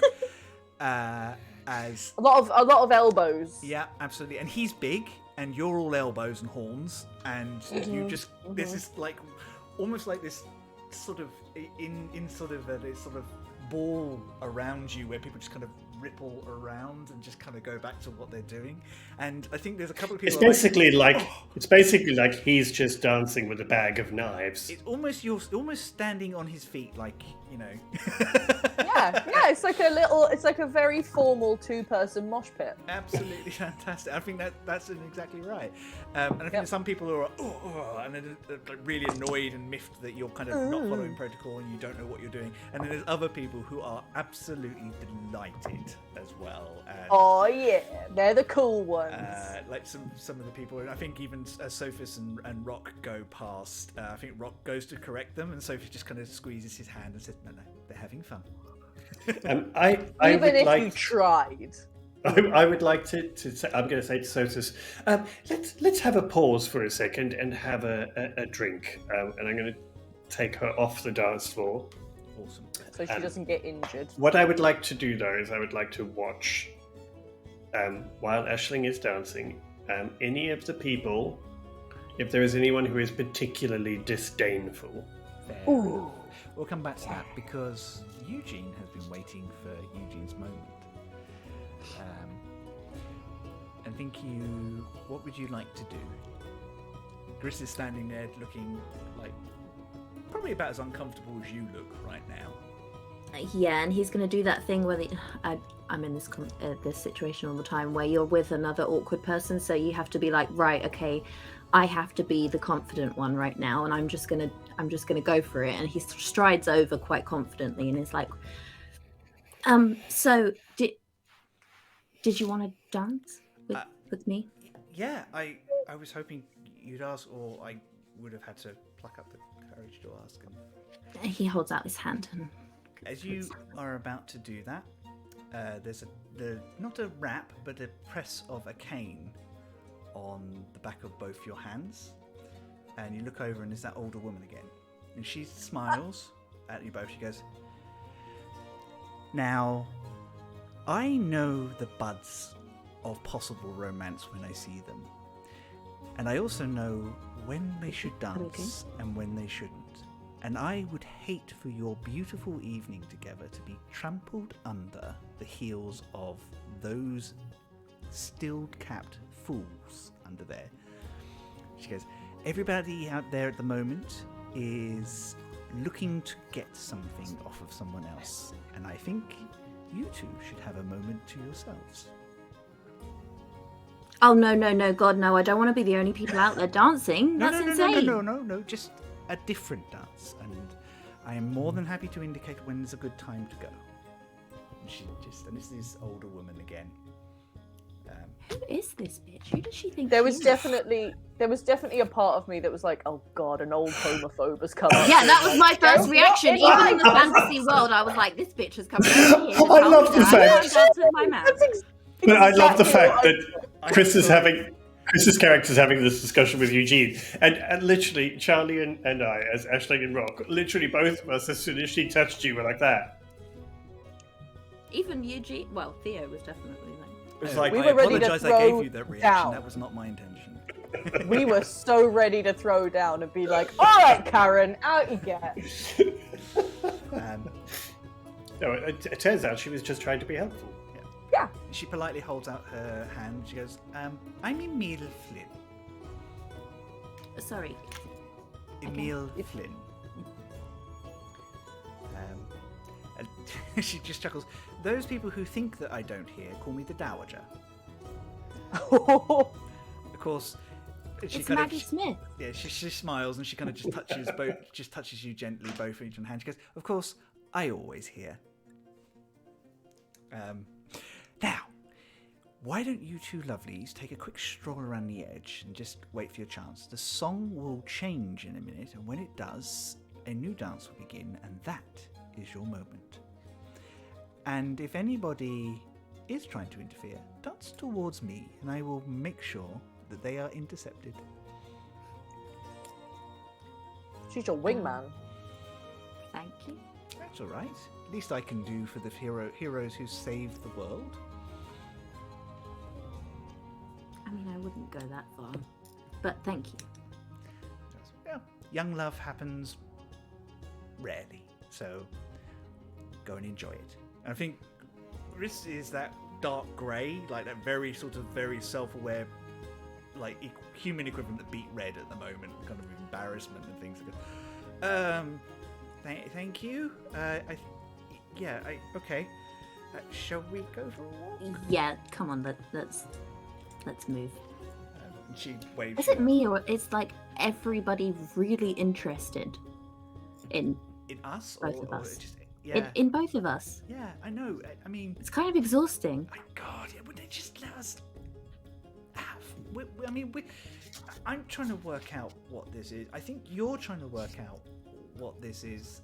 Like, that's enough. We don't need everybody else's advice, do we? Well, I don't. I know, but you know me. I kind of second guess everything anyway. It's me. True. So when the song changes, right? I think so, but you know what? I don't really care, and I think we should just do whatever we want, and I'm not gonna have someone tell me when I should and shouldn't dance. I'm all about that. Oh, wow. So I say we just do a lap, and then we just go for it whenever we feel. Yeah, absolutely. And he'll kind of put his arm out like this for him to like. I think there's that awkward moment where the two of you trying to work out exactly where it goes, but it works, and you kind of do around. Rock, I will have an investigation check, seeing as you're trying to work out specifically. Investigation. That is a 16. 16. I don't think anyone is outwardly aggressive against Aisling. I have a problem with her and Ulf. I think they're just more disrupted in the flow of the dance because they're objectively terrible. I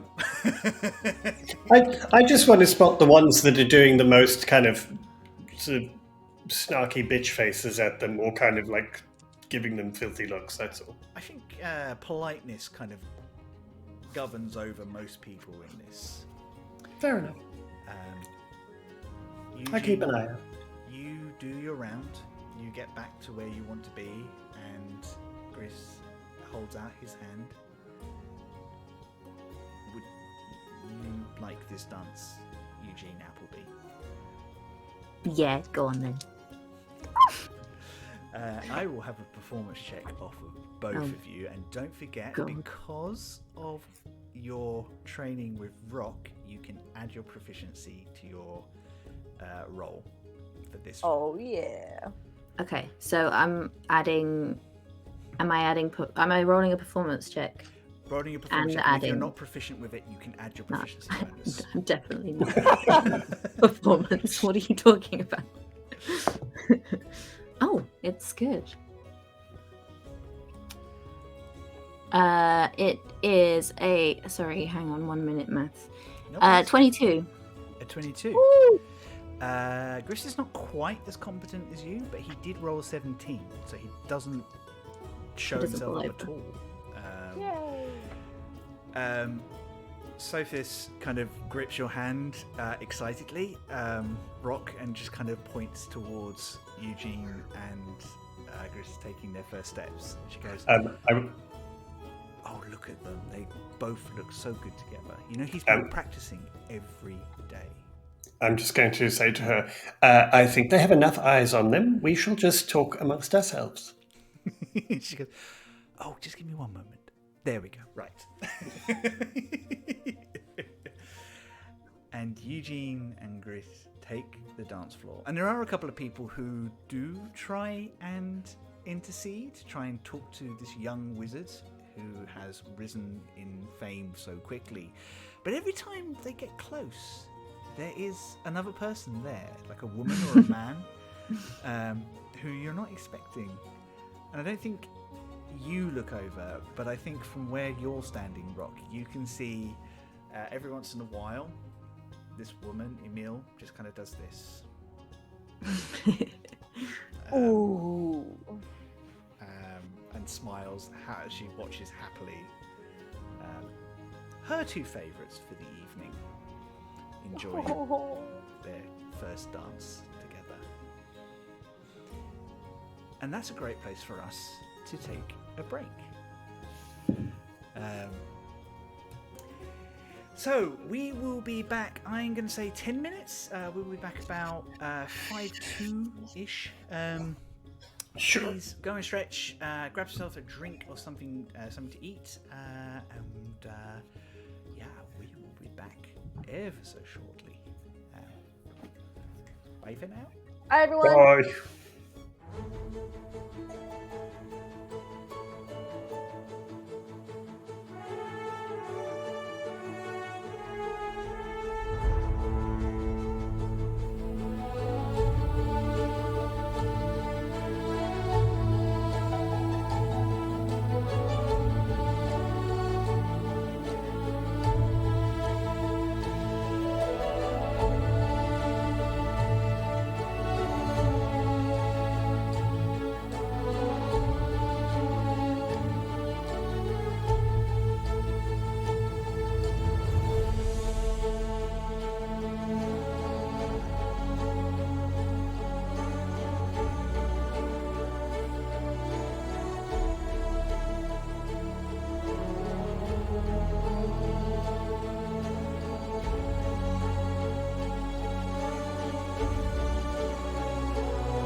are back. Hello, everybody. I hope you are all fed and watered. You're all stretched and relaxed and enjoying yourself. Before our break, our trio dived into the ball headfirst. Aisling, Rok, and Eugene each finding some interesting people to talk to, and then it's taking a turn on the dance floor themselves. For Eugene, it's the first time that Eugene has had a dance. I'm going to step to Eugene for a minute before we move on to the next scene, and I'm going to ask Theo, how does Eugene want to take this? The dance is going really well. You're adapting to each other and you're enjoying each other's company. It's nice. You get the impression that Gris is enjoying himself. He feels quite close to you at this moment.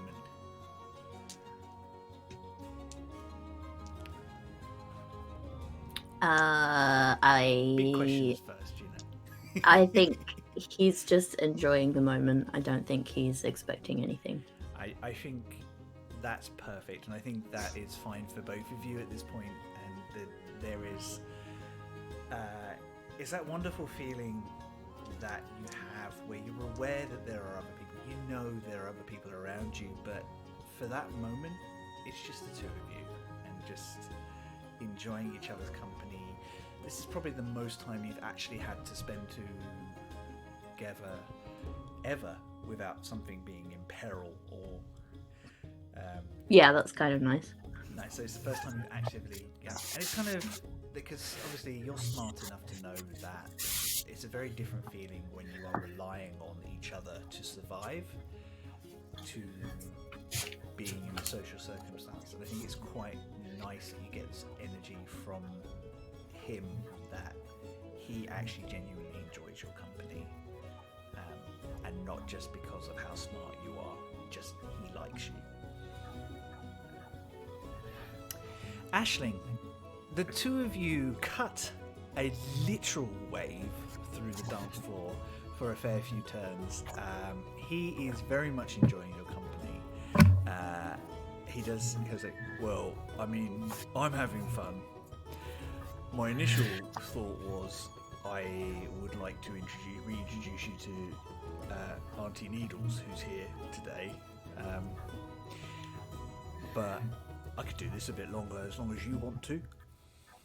Yeah, no, I'm good. I'm loving this. Wait, Excellent. have we been doing it long? Oh, I don't know. Seems like about 10-15 minutes, maybe. Oh, okay. No, I've still got loads of energy. Me too. Okay, let's go. Let's see how many people we can really disgruntle.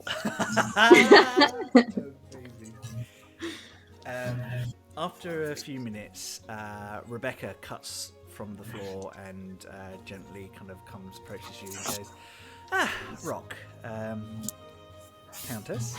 There's this kind of nods. She goes, may I borrow the Countess for a while, Rok? There's a couple of people I would like her to meet off the dance floor, if possible. And of course, I'm just enjoying the company, but I'm more than happy. We shall chat later, no doubt. I look forward to it. And she just gives you a gentle nod and steps away. The two of them kind of walk off to one of the side rooms. I would like to see where Cambor is. Cambor has just finished a turn and is chatting to somebody dressed in one of the Ashore colours in a polite sort of. It's a very forced polite sort of situation whereby we are in the same space. We need to be seen to be nice to each other. Even though Ashore and the Empire probably have the most problems with one another. Okay, I'm going to go straight over and just very directly say to the person that she's talking to, I'm terribly sorry to interrupt, but would you mind if I could just have a word, please? It is of most importance. Yep, so the gentleman in question is actually the captain, the High Captain, Lester Stonecross, who almost looks relieved, as does Cambor, at this interruption. Oh, of course, Rok, wasn't it? Well, my Lord Champion, my lady, I hope to see you again. And she says, I hope to see you again sometime soon. And as soon as they kind of speed away, you can see that sort of darkened face on him as he just turns away. And she goes, preferably with a dagger between your shoulders, you dick. Wow.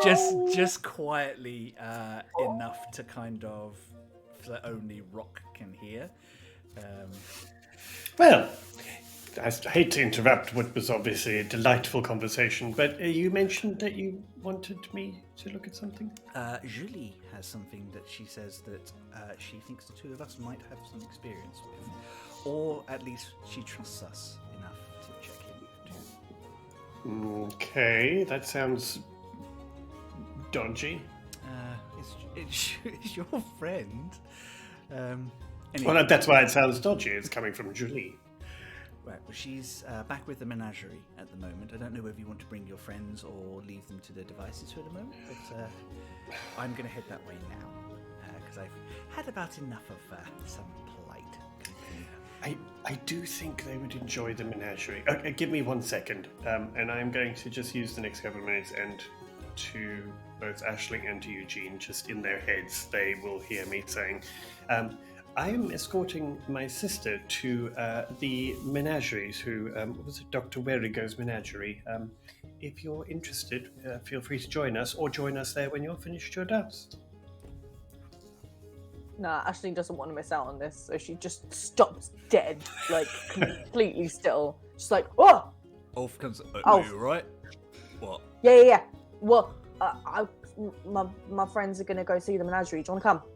I mean, I've got some stuff I actually need to do, but I'd love to. But why don't you find me later?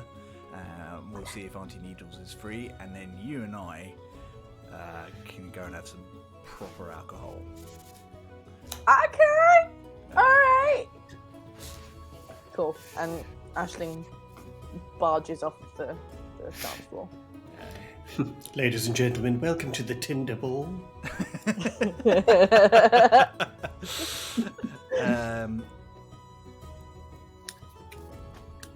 I think Eugene will stay. Yep. So, Cool. As soon as I see Aisling heading over, I'll wait for her to catch up with us and then go. And then just say, well, apparently Julie would like me to look at something. But anyway, we're heading to the Menagerie, and I thought you'd enjoy it. There are some very interesting characters there. You did say you wanted to meet them. Yeah. Thanks for letting me know. Yeah, I'm definitely up for coming. Let's go. Come along. And then I'm going to turn around and say to Cambor, well, come on. she's about 4 steps Yeah, ahead of come you. on. Come on. Yeah, I know. I'm still going to say it to her. Oh, you're not still doing that, are you? It's so quaint. She just swishes her tail and goes, Aisling, you must tell me about that devilishly handsome gentleman you were just dancing with. Well, Ulf? Oh, yes. I mean, it's not many Goliaths. I mean, everyone has their taste here, and he certainly cuts a figure. Aisling's going to look back and just sort of see if she can work it out. I mean, I don't know what Aisling's tastes are. Does Aisling think that he's handsome? I think she hadn't thought of it that way at all. She can kind of see what Cambor's talking about, but yeah, she's not got. I don't think she's got a crush on. Brilliant. I think you kind of get the impression, Ulf being who Ulf is, and you've only met him a couple of times, but he does give the impression that if he were interested in that way, he'd probably just say so. He's not one to beat around the bush about these things. I think he's just got a mate that he enjoys spending time with. Yeah. And whilst Aisling likes appreciating pretty people, she's not very romantically driven. That's perfect. Yeah, so you three of you make your way back through the entrance hall out into the courtyard and the gardens, where you can see these beautiful, wonderful silk tents set up with different decorations and colours and lanterns hung from different elements. To Rok, this is incredibly familiar. This is one half of the Carnival of Curiosities. the Menagerie of Magnificence, run by the absolutely fantastically enigmatic Dr. Werigo. As the three of you step forward, you head towards the tent, and you see Aisling for the first time, a tall, well-built humanoid figure in the shape of a half-wolf, wearing a bowler hat, a waistcoat and smart trousers, and a cravat, with a cane, who's talking to people. They're just apologising that they've had to close for a few minutes whilst they feed the animals in a gruff but eloquent voice. Cool. And he can, as you get closer, you can see he goes, "I'm terribly sorry, but it's just a feeding time. We just want to make sure that they are sated and comfortable before more people go in. It's for your own safety as much as anybody else's." And it's quite an odd sort of sensation, this kind of beautifully eloquent wolf that looks like he could rip you in half. Are we talking like bipedal werewolf classic? Yep, classic werewolf. Cool. Is that more Aisling's type? The hairier, the better. Oh dear. Yeah, Aisling likes her men to shed. He kind of the disappointed people sort of step away, but they're quickly kind of picked up by some jugglers and things like that. In fact, you kind of do see, kind of doing the rounds, a pair of what you think initially are kobolds, until you get closer, and then you realise that they're actually just very small lizard folk, or Argana, as they like to call themselves. They prefer to be called. They probably about 5 foot each, 4 foot, 5 foot each. Perfectly framed, resembling kind of salamanders, with kind of long, rounded faces. And one of them is bright red with blue spotting, and the other one is yellow with green. And they both have these deep blue eyes, and they are juggling and things. And they actually wave merrily at Rok as he comes close, and kind of scatter and come round and kind of check his coat out and lift things up, and almost like they over familiar for you and Cambor, but for Rok it seems like it's an old dance. I think Rok just sort of playfully kind of smacks their hands away like you would naughty children. Just stop it. Look, Kotal.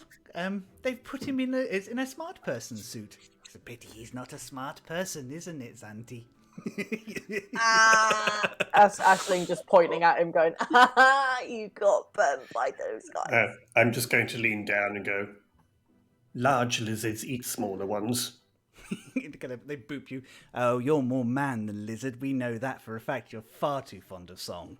And they both bounce away and jungle away.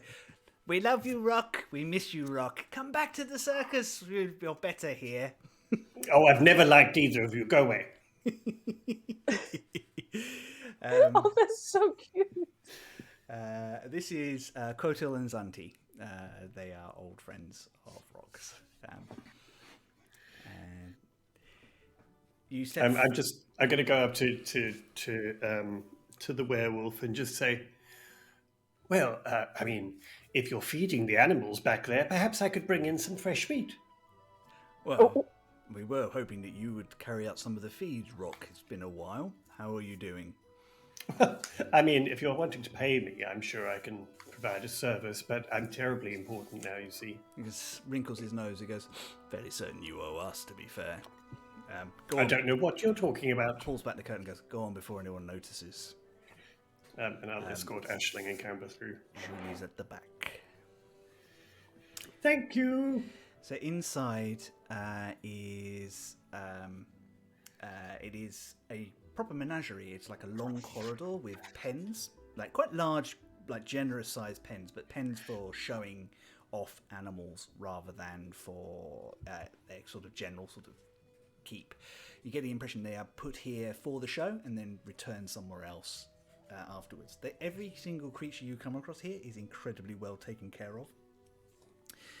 The first creature you meet is a large panther-like entity with a humanoid face that is incredibly intelligent and smiles knowingly and nods at Rok and Cambor as they walk past, and then winks at you, Aisling.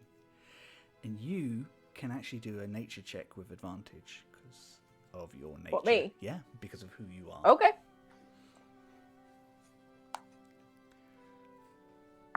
Underneath it does say, there is a sign that says Mrik, the Kot Bayan. Ooh, I got a 19. 19. You've heard stories from your Fae family about this, so those members of the Fae that still tell stories about the weird and wonderful creatures in the Feywild. The Kot Bayan is, as you see, a large panther-like creature with uncannily human habits. They absolutely adore stories, and it is said that they actually feed on stories and lies. They eat them to help sustain them. In return, if you impress one in the right way and you are able to convince it to tell you a story, it is rumoured that the story will leave you with a boon. Cool.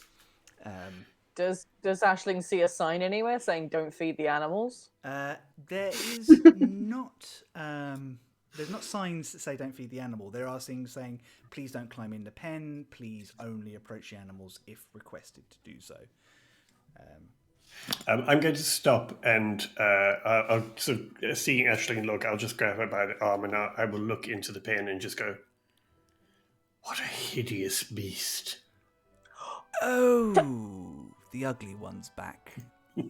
Steps up and reaches out his claws and stands up and goes, "Oh, does that mean I'm stopping to pretend?" And kind of shakes himself out and kind of prowls around a little bit. For the moment, I'd like you to meet my friend Aisling. How are you, Imric?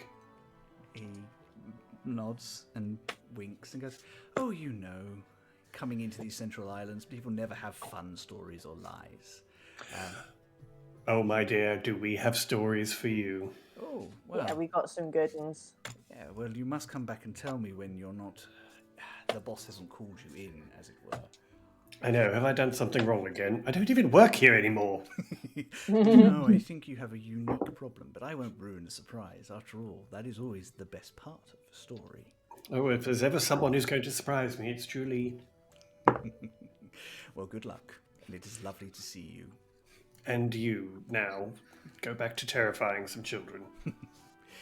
The second pen has a glass box in it, which looks like it's full of coins. And I'm going to say to Aisling, would you like to put a coin in or take a coin out? What's the difference? Cambor goes, "Oh, this sounds exciting. What is this?" Yeah, what? Oh, God. She pulls out like a gold piece and presses it into Ashley's hands. Oh, go on, I'm interested. Go on, do it. So you're going to give a coin or take a coin then? I'll put one in. Fair enough. Flick a coin in, and as you do, the coins start to move and motion like they're water, and then they dance up and they create like this big happy like mask of a face, and jiggle around and create like these little hands that dance out to the side, and then they fall down again with a wave. Whoa! What happens if you take one out? Does it flip you off or something? Well, feel free. In fact, there's a tiny little gem there. Grab that one. Okay. I'm going to grab the little gem.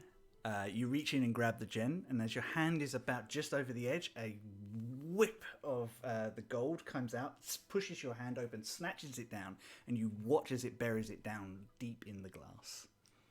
Oh, didn't like that. Didn't like that. Why'd you tell me to do that? Do you know it was going to do that? I had no idea.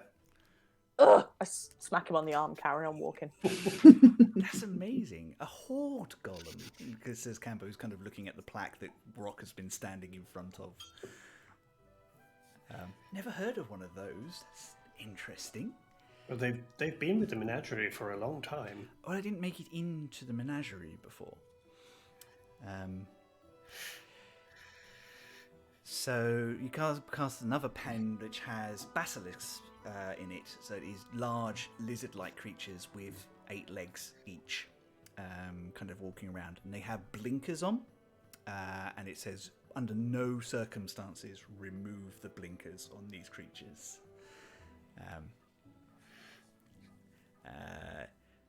See, Charlie knows why. Does Aisling know why? Make a nature check if you wish. Is this with advantage as well, or are they No. from a different bit? No, these are not fey creatures, so... Oh, that was a nat 20, so it doesn't matter. Yeah, you've heard stories about basilisks. You know that if they look at you, they can turn you to stone. Okay. Beyond that is a large, comfortable tent inside the tent,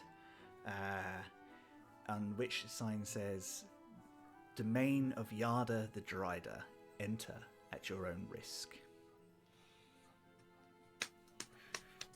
I will. I'm going to stand outside the tent and just say, I'm just going to cough politely and go, are you taking visitors? Oh, only for you, Rock. Any time for you, my darling. Come in. Bring your friends with you. Before I we have step fed this evening, so they are perfectly safe. Before we step through, I'm just going to say, I don't want to disturb your knitting.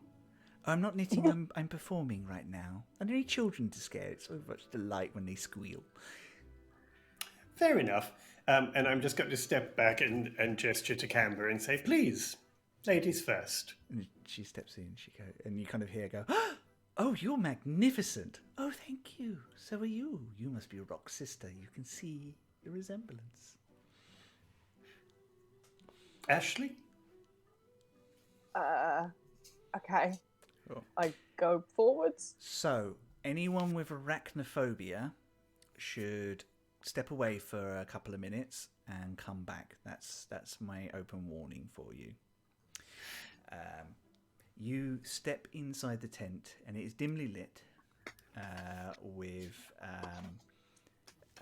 like small ever lanterns off to one side, and you can see it is also covered.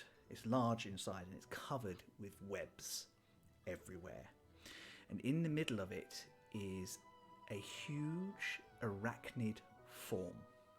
And where you would expect a head to be is the body of a woman, a dark elven figure with Love that. purple blue skin, like a night elf, silvery white hair that is tied down to the waist, and she's presently kind of chatting to Cambor eloquently. She is huge, and if you didn't have the introduction that you had, you would probably find her quite terrifying. In fact, even because you're quite primal as a fae, your instincts are like, no, run away, not good. This is going to poison me or eat me or drink me, and I don't want any of that to happen. Yeah, but you very quickly see that she's actually very gentle and polite, and she does play act a little on the big I'm terrifying, aren't I, sort of thing, like the spider legs kind of just pull occasionally at the silks inside. Oh, hello. Hi.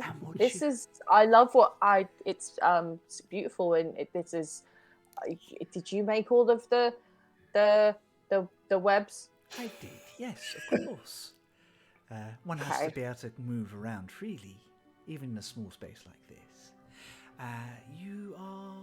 Sorry, I didn't catch your name. Aisling. I point to my hero badge. I'm one of them. Oh, I don't know what that is, but it sounds delicious. It's really important. It means that I'm one of the champions. save the day. Oh, With you're Rok, why we're who- here. Yes. We're Yeah. heroes now, Yada. We have the badges to Yeah. prove it. Well, you've always Yeah. been a hero, Rock. It just took you a while to catch up with it. And she kind of leans down and she picks up a cup of tea, which is hidden behind something else, and settles back in like very comfortably. And she goes, "So I take it we're out of the show for a few minutes. Is that right?" Apparently, the animals are being fed. That doesn't give you permission to eat my friends, though.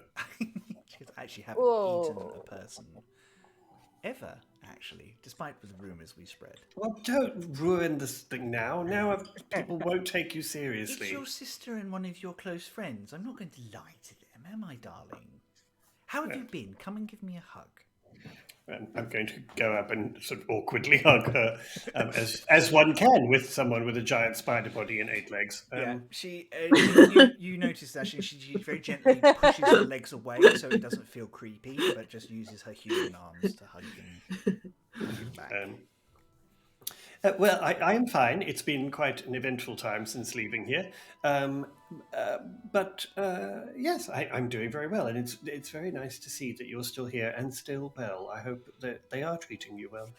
Well, I mean, they have to.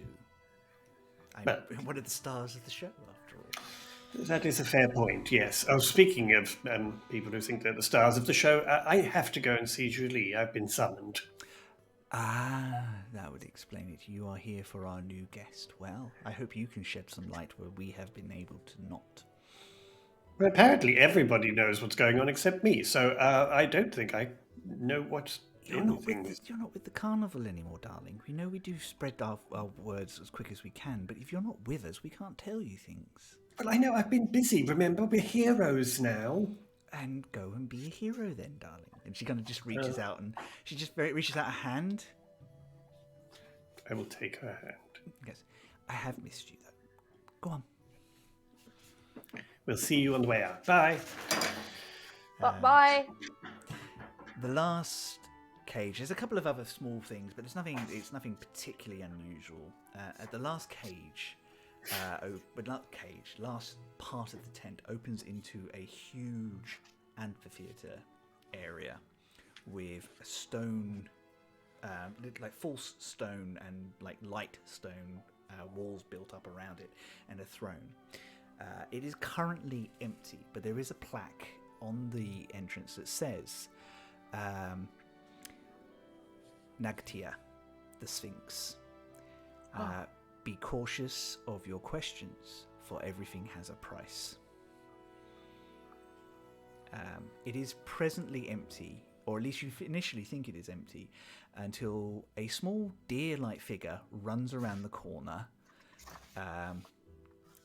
stopping and seeing Rok and Aisling and Cambor, and then kind of chatters something in a language that none of you speak.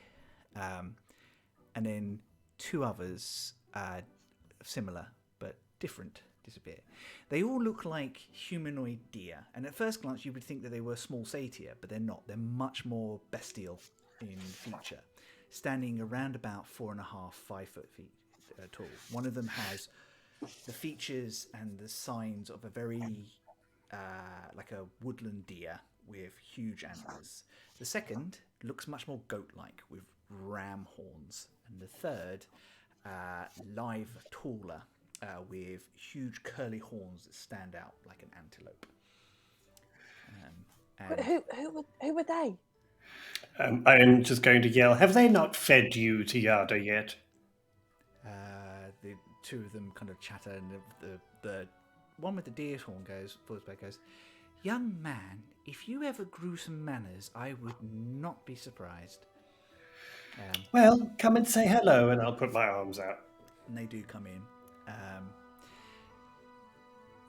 Well, are you going to introduce us? Oh, I'm terribly sorry. This is my sister Cambor and my friend Aisling. These are Daxix, Ling, and Mara. We are Crinfao, the last of our kind. Whoa. Also, don't let their diminutive proportions fool you. They're very, very old. Well, how? Can I ask how old? Of course you can ask them. How old?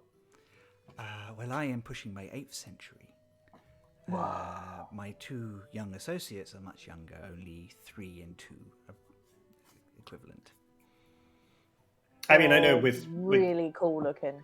with the elves and fae, it's not as shocking as it is with humans, but they're still very old, and yes, and they help run the menagerie, really.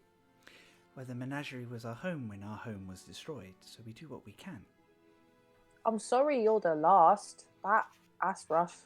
Well, we keep our eye out. There might be others. The other 2 are much quieter. Mara seems to do most of the talking for them. I know Ashling's doing a lot of admiring of the ram's horns because she's jealous. And they do look fabulous. And I think your face elf, you can pick up a little bit of the sheer magical power that the 3 of them have. But they kind of just politely chat with Rock for a second. And then they go, well, they are waiting, and we hope that you can help because we are all stumped. Well, as I have just sort of discovered, apparently everybody knows what I'm here for apart from me, but I will try my best. Is Nagtia around? She's at the back with the source of our confusion. And if she is confused, you can understand why we're concerned. Well, yes, I'm not sure I can help if she can't. But nonetheless, I will try. It's lovely to see you 3 again. Pleasure meeting you. You're amazing. Lovely to meet Ashling's having a bit of like a fangirl moment. She's just reading what she's saying. They usher you through, and you go behind this large stone throne into like what looks like probably just like an empty area where the show kind of puts all its odds and sods, pardon the language, and bits and pieces, and where everything that they're not using for this particular show is. There's a couple of other creatures kind of tied in. There's a couple of raptors in a cage, kind of looking quite hungry, with a bucket of meat just out of reach, where somebody's put it just ready to feed them, but it's been called away for something else. Are we talking like falcons, or are we talking velociraptors? Like velociraptors. Behind them is a large grey creature with kind of goat-like eyes and huge tusks that kind of like is kind of playing with a big colourful leather ball that somebody has given it, and just kind of pouncing on it like it needs to. It's got quite a nice enclosed space, but it's obviously just been bought where people can keep an eye on it. Beyond them, standing at the back, is the familiar figure of Juli DeChange. At the moment, she is in her ringmaster's garb, having just changed her coat, and is smiling and waving at you all. Behind her is a much bigger figure with deep brown-black fur and slight striping along the back. Deep blue manes of fur around her face, and a very human, dark-skinned face with big blue eyes that kind of look straight through you, huge vulture wings, and a long lion's tail is an androsphinx, a creature of pure mythology. She smiles and like inclines and lifts her paw as if to motion the 3 of you forward. I will go ahead and say, come along, they're perfectly fine, don't worry. And I'll run up and give Julie a hug immediately.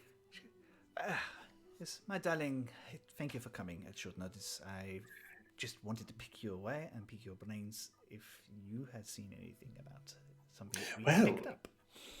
I mean, when I am summoned by Juli DeChange with a mystery, of course I would attend.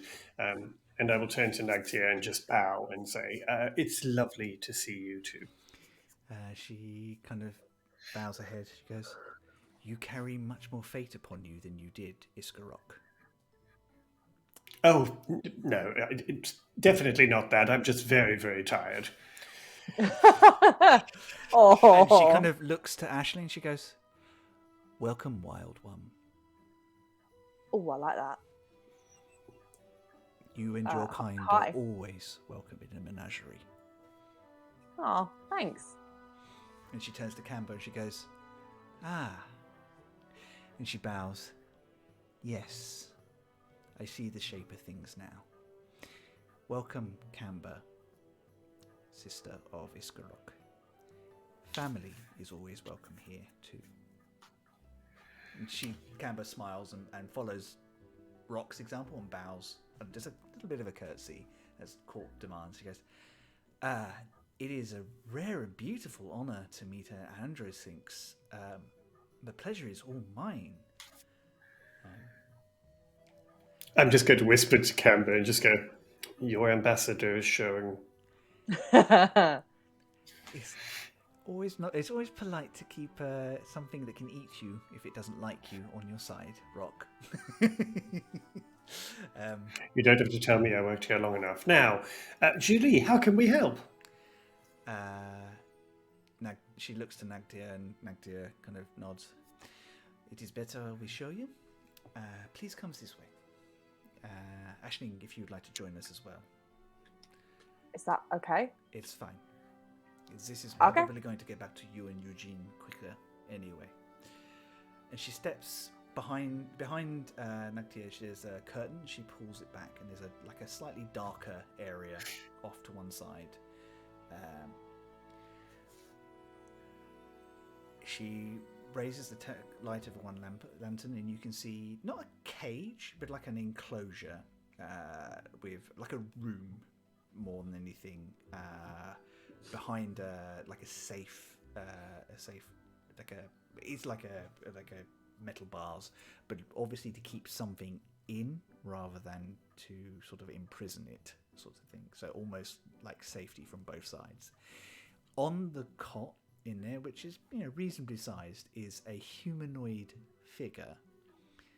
And initially you think, but why have they got a dragonborn in here? And then you get closer and you can see that there are differences. Rok and Cambor will pick up on this very quickly, and Aisling, I think you have enough experience. I'd like you to both make me a nature check. Okay. Nature. Oh yeah, We will come natural back to you in 20. a second. Natural 20, amazing. Dang. I got an 18. At 18. The two of you have been around several Dragonborn of different types and people. You have met half-dragons and ancient dragons. So you know the marks of the bloodlines that those peoples have. This creature is none of those. It is draconic, but it looks like someone forced a human and a dragon together quickly without thinking about the consequences. Whereas the subtlety of a half-dragon is they take the best parts of both of their lineages and meld them together in something that is strange but clearly of both lineages. This looks, to all intents and purposes, like someone just threw a dragon, for modern terms, a dragon and a human in a blender, and then just poured out what came. Yikes. Its limbs are malformed, longer at the bottom than they are at the top. Its legs are digitigrade like you'd expect a half-dragons to be, but the feet are badly formed and would like it would be uncomfortable to walk on. There are half-formed wings out the back of it. It was brought to us by some of our friends as magpies on the outer edge of New Dawn, of all places. Although we do not think that they know about it at all. What? When was this, and where did you find it? On our way here 2 weeks ago, when we were bringing in the menagerie, We would not have brought it with us, but we wanted to get some opinions on what we had. Are they in pain? They don't seem to be, but they're barely human. They're barely conscious or cognizant of anything that is happening to them. We feed them. They don't fight us. They occasionally have moments of sadness or rage, but there's no personalities there, or it's not a humanoid, and it's not a beast. We don't know what it is. I mean, I do not think I have seen any creature like this. I'm going to go up to the bars, and I will go up kind of as close as I can to get to it without like trying to push myself through the bars or anything. And I think I will just sit on the floor, and I am going to try and use my telepathy to communicate with it. Make me a wisdom check, please. Wisdom. Where is my wisdom? Okay. Oh my god! Another natural 20. I kid you not. I have to take those dice away from you. It's those dice, I'll have isn't them. it? But yeah, but I threw single numbers for my first 5 rolls today. That's so. true. That's fair. You reach into the mind, and you know how this works. You've been doing this most of your life, since your powers started to grow. You sense there is a mind there, and you know that your touch is felt, but there's not enough of an intelligence there to receive or respond to what you do.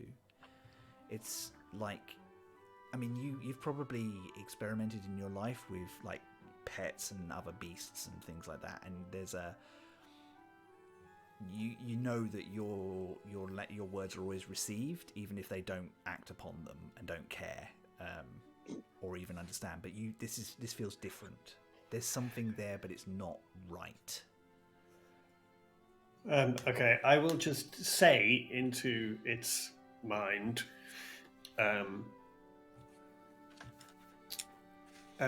my friend, we are trying to help you.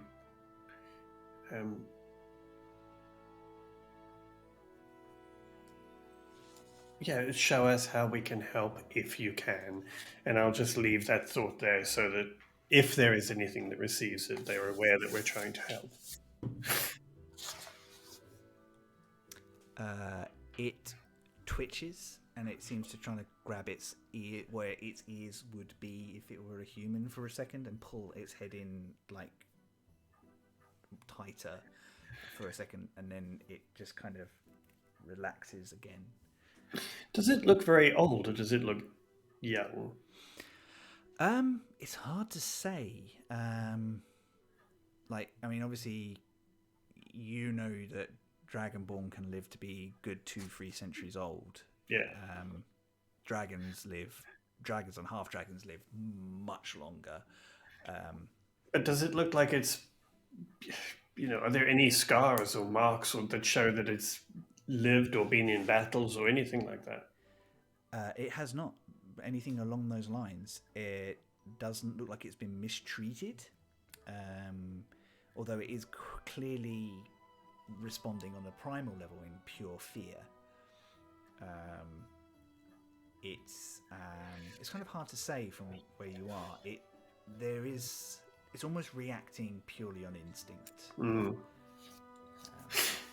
Okay. I will stand up and walk over to Julie and then say, I'm terribly sorry, but I have no idea where this creature is from, or indeed what they are.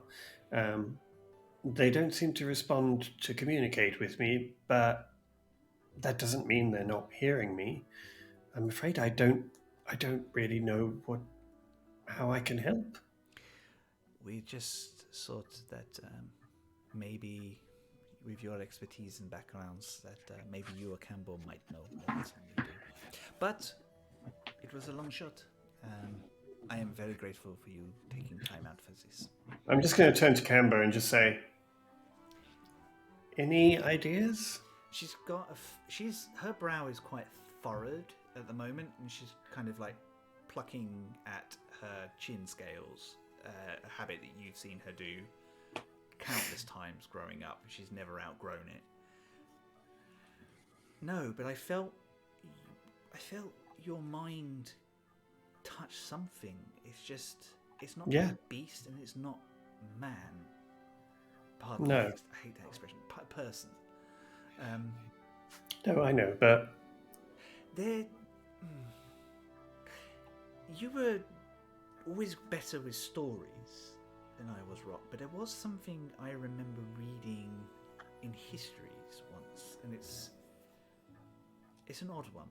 And it's probably nothing. There used to be a talk about some fanatical humanoids who wanted to become dragons so much that they would try strange and twisted magics to turn themselves into them. You don't think that's what this is?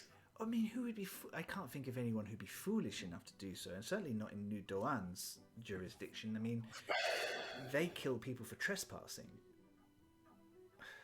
Was this creature actually found in New Doan? We were told that it was, and we have no reason to disbelieve the person who brought it to us. Do you know the circumstances of where they found it? Was it being chased, or did they find it alone, or...? It was wandering around the forest. It was not even hunting or anything. It scared some of the locals. A ranger friend of ours who spotted the creature, recognized it as possibly being a rare oddity, captured it rather than hurt it, and brought it to us. Can real quick, can Aisling see any like staff or someone else around at the moment? It's just a lot of you about. You know that the Crinfowl on the other side of this sort of area, if you want to talk to them. The rest of the Menagerie staff have kind of been kept away from this area at the moment, though they probably do know what's going on.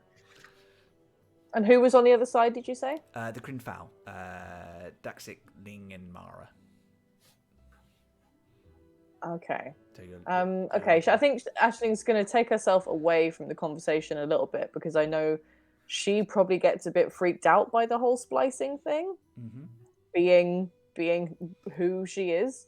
So feeling really sorry for the creature in the thing, she's going to start planning some sketches and some feedback for whoever's designed their enclosure to like give this thing somewhere to hide, because she really hates the fact that they're exposed, and she wants to give them like a cave or something. It looks from your perspective, it looks like, not knowing how to treat it, they have tried to treat it like a person. Yeah. And clearly that's not working at the moment. I think Aisling's getting that vibe. She's like, they want to hide. They want to hide. So she's like planning, like designing an enclosure for them very, very quickly in her book that she's going to give to the next staff she can see. And I will just say to Julie, if you want to. Yeah. You've met Julie enough, you know she's very approachable. Well, Aisling's just taken herself away for a little bit, and she'll do that whilst these guys are talking. Sorry, Wayne. That's fine. No, I would just say to Julie, I feel like if there's something we can do to help, we should. I would like to discuss this further with Eugene. Fair. Eugene's expertise with magic and arcane knowledge is far superior to mine, and perhaps he would have some idea of also where to find information that could help us. Eugene is very good with that too. I mean, he spends an inordinate amount of time with books, but he would know far better than I if there were sources that could help us. Fair. We will be here after the event for a couple of days as well, so bring Eugene back at any point. No need to bother the boy. The creature is as comfortable as we can make it for the moment, I think. I think that's when Aisling rejoins and sort of rips the page out. And it's like, No, it's not. Actually... Right. I think you'll find. That's her cue. Yeah, she sort of hands it to Julie and is like, I can't really help with much of the like working out who or what they are, but I know an awful lot about animals, and if this creature wants privacy, you give it to them, because otherwise they get stressed out and scared. So if one of your staff could like build that, and it's like a rocky, cavey thing with like some mesh over the front and a load of plants just to give them privacy, but you can still keep an eye on them. If they could put that in there, I think that they're gonna feel less freaked out. Julie looks and goes, yes, I think you're right. Our problem has been, we've been trying to treat it like a person, and it may not be. Even a person needs to hide away in a cave sometimes. Thank you, Ashley. Word. I will also just quietly say to Julie, if you need some gold to help with that construction, let us know. Thank you, darling, but we will handle this one. It is good.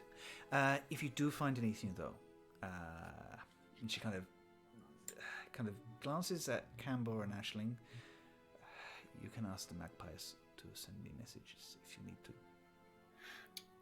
I will do so. I'm going to look at Cambor and just say I'm sure that I don't need to tell you that this is probably not something you should share with people. Yes? I am pretty certain that there's nobody that we know who would want to know about this. Or really, with that bunch in there, somebody would want to make some money off it. So I would suggest we keep this amongst ourselves. Absolutely fine by me. And again, Julie, I will do some research myself and see if I can find out anything or hear anything from any of my sources. If I hear anything, I'll let Rok know or you know as soon as I can.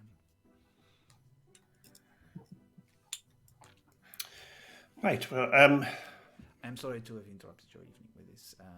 Not at all. But please let us know if anything changes, or if you do manage to communicate with them or they with you, please do let us know. Of course. Oh, that is the other thing as well. On the bit of thing that Aisling handed Julie, she's written the word it, crossed it out, and wrote they to be like, stop calling this person it. Yeah, I think she has glanced at it, and that's where she corrected herself. Yeah. Right, well, I shall let you get back to your evening. I have a performance to go and overlook, and if I have to overlook it, because if Jack is left on his own... We'll probably liven the evening up. Go, and I hope to see you at the play. Thank you for this. You. This will help. And she just gently reaches out and just kind of moves a hair back into place for you, Aisling. On Aisling. Oh. Rok's just going to go, oh my God, would you stop flirting with everyone I introduce you to? Aishling's gone like she has gone a bit red. Only when it stops making you so uncomfortable. Go. And Aisling waves to the being as well as Julie to say goodbye. Yeah, Nagtia kind of like walks out with you. And she goes, when this is all over, Rok, come back and see me. I would like to talk to you. Of course. It's always a pleasure to spend time in your presence. Besides, I still have to introduce Eugene to you. I look forward to meeting young Eugene. Right, we should be on our way then. So you make your way back out. Meanwhile, in the ballroom... Eugene is so tired of dancing now. Oh, where are those guys? This is going to be a few minutes. Actually, the whole twist in it is that now Eugene is like, oh my God, please will somebody cut in, but that old woman won't let them. Yeah. How long do Eugene and Gris stay dancing for? I think they danced together for a couple of songs, but then Eugene kind of says that he should probably, I should probably go do the polite hero thing. Yeah, I guess. But when you tire of being the polite hero, I'm totally up for spending more time with you. I'll come find you later. Okay. Have fun. I'll try. Yeah. Where would you like to head? Are you going to see if you can find the others, or? I wanted to see if I can, if the magical elf lady looks approachable. She's still standing off to one side with her two guards, so you can try. You can certainly try. You can certainly try. I will certainly try. So you wander towards them, and I think initially one of the guards kind of steps forward to kind of stop you, and then she just holds up her hand for a second, kind of gives you a good look up and down, and then she smiles and just beckons you forward. I'm going to have a quick look around to see who's watching, because... Oh, there's a few people that picked up on that. Yeah. Some quirked eyebrows. I think there's also... you can see that Emil is is smiling at you from where you are, as if to say, go get them. Like, upset these morons. Yeah. I'm terribly sorry to trouble you. I just really... I've heard so many stories about the Great Elven City, and I just wanted to say hi. Hello. You are Eugene Appleby. Oh, yeah, I'm Eugene. I'm Eugene Appleby. It's a pleasure to meet you. I am the Keeper Eternal, Sadia's and she goes, but please just call me Sadia. It's much easier. She just kind of gently takes your hand and gives it a nice, gentle shake. Owen, relate. Would you give us a little bit more space, please? And they kind of just step back and just kind of create like a sort of invisible bubble around the two of you, so you can have a conversation. She goes, Can I hire them? Can I hire them for my real life? Stay back. Stay back, yeah. How are you finding the evening? It's quite a lot. How about you? Do you guys have big fancy parties?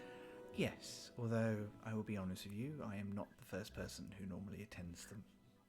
Those are generally the concerns for people who like those things.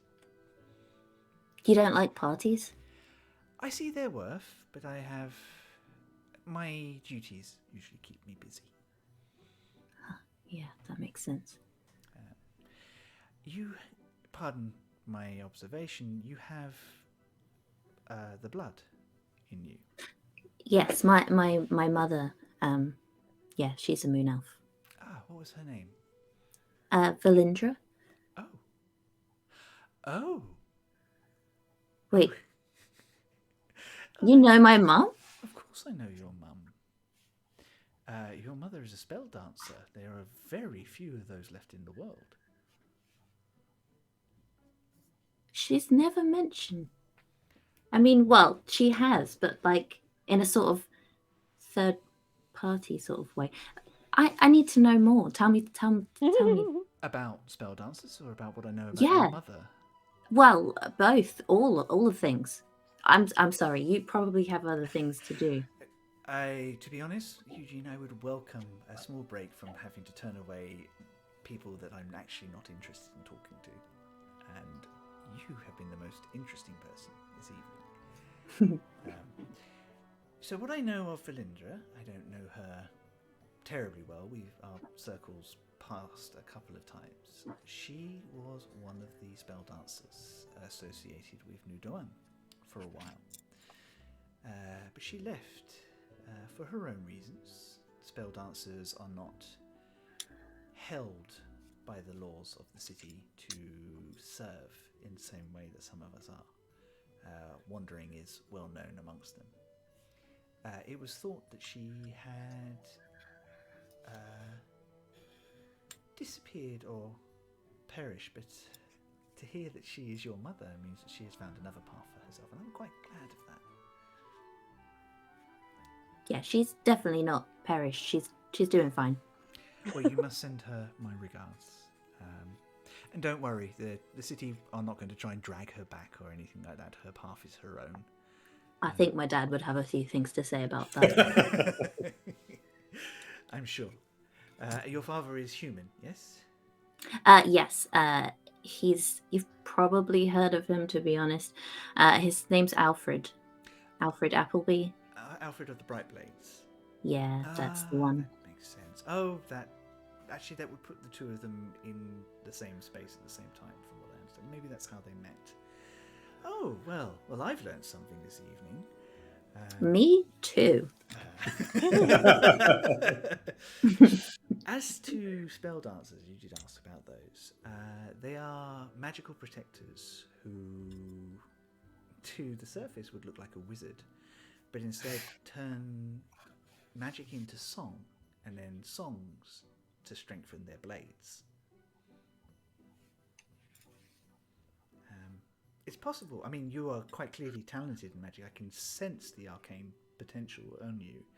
But clearly she decided that you needed a different path, or she decided that perhaps it's a very heavy burden to carry sometimes. So maybe she wanted you to live your own life. Wait, it's something you can learn? Yes, absolutely. Noted. You should ask her. I mean, have you ever seen her with a sword? Well, yeah, but I've never seen her sing to it or anything. Did you ever see her in combat at all? I mean, a few times. She's kind of more of a, I don't want to say homemaker, but it's my dad that does the fighting and stuff. My mum took care of us, me and my sister. But when she did use a sword, did you not see the very air shimmer as she moved at speeds that were almost incomprehensible? Yeah, I knew it was a kind of magic, but I guess I never really asked. Yeah. I mean, I don't want to cause any drama, but if she could bring her full power to bear, she used to be quite formidable. She's still quite formidable. I imagine so. Whatever her choices, she chose family over adventure, and that is to be applauded.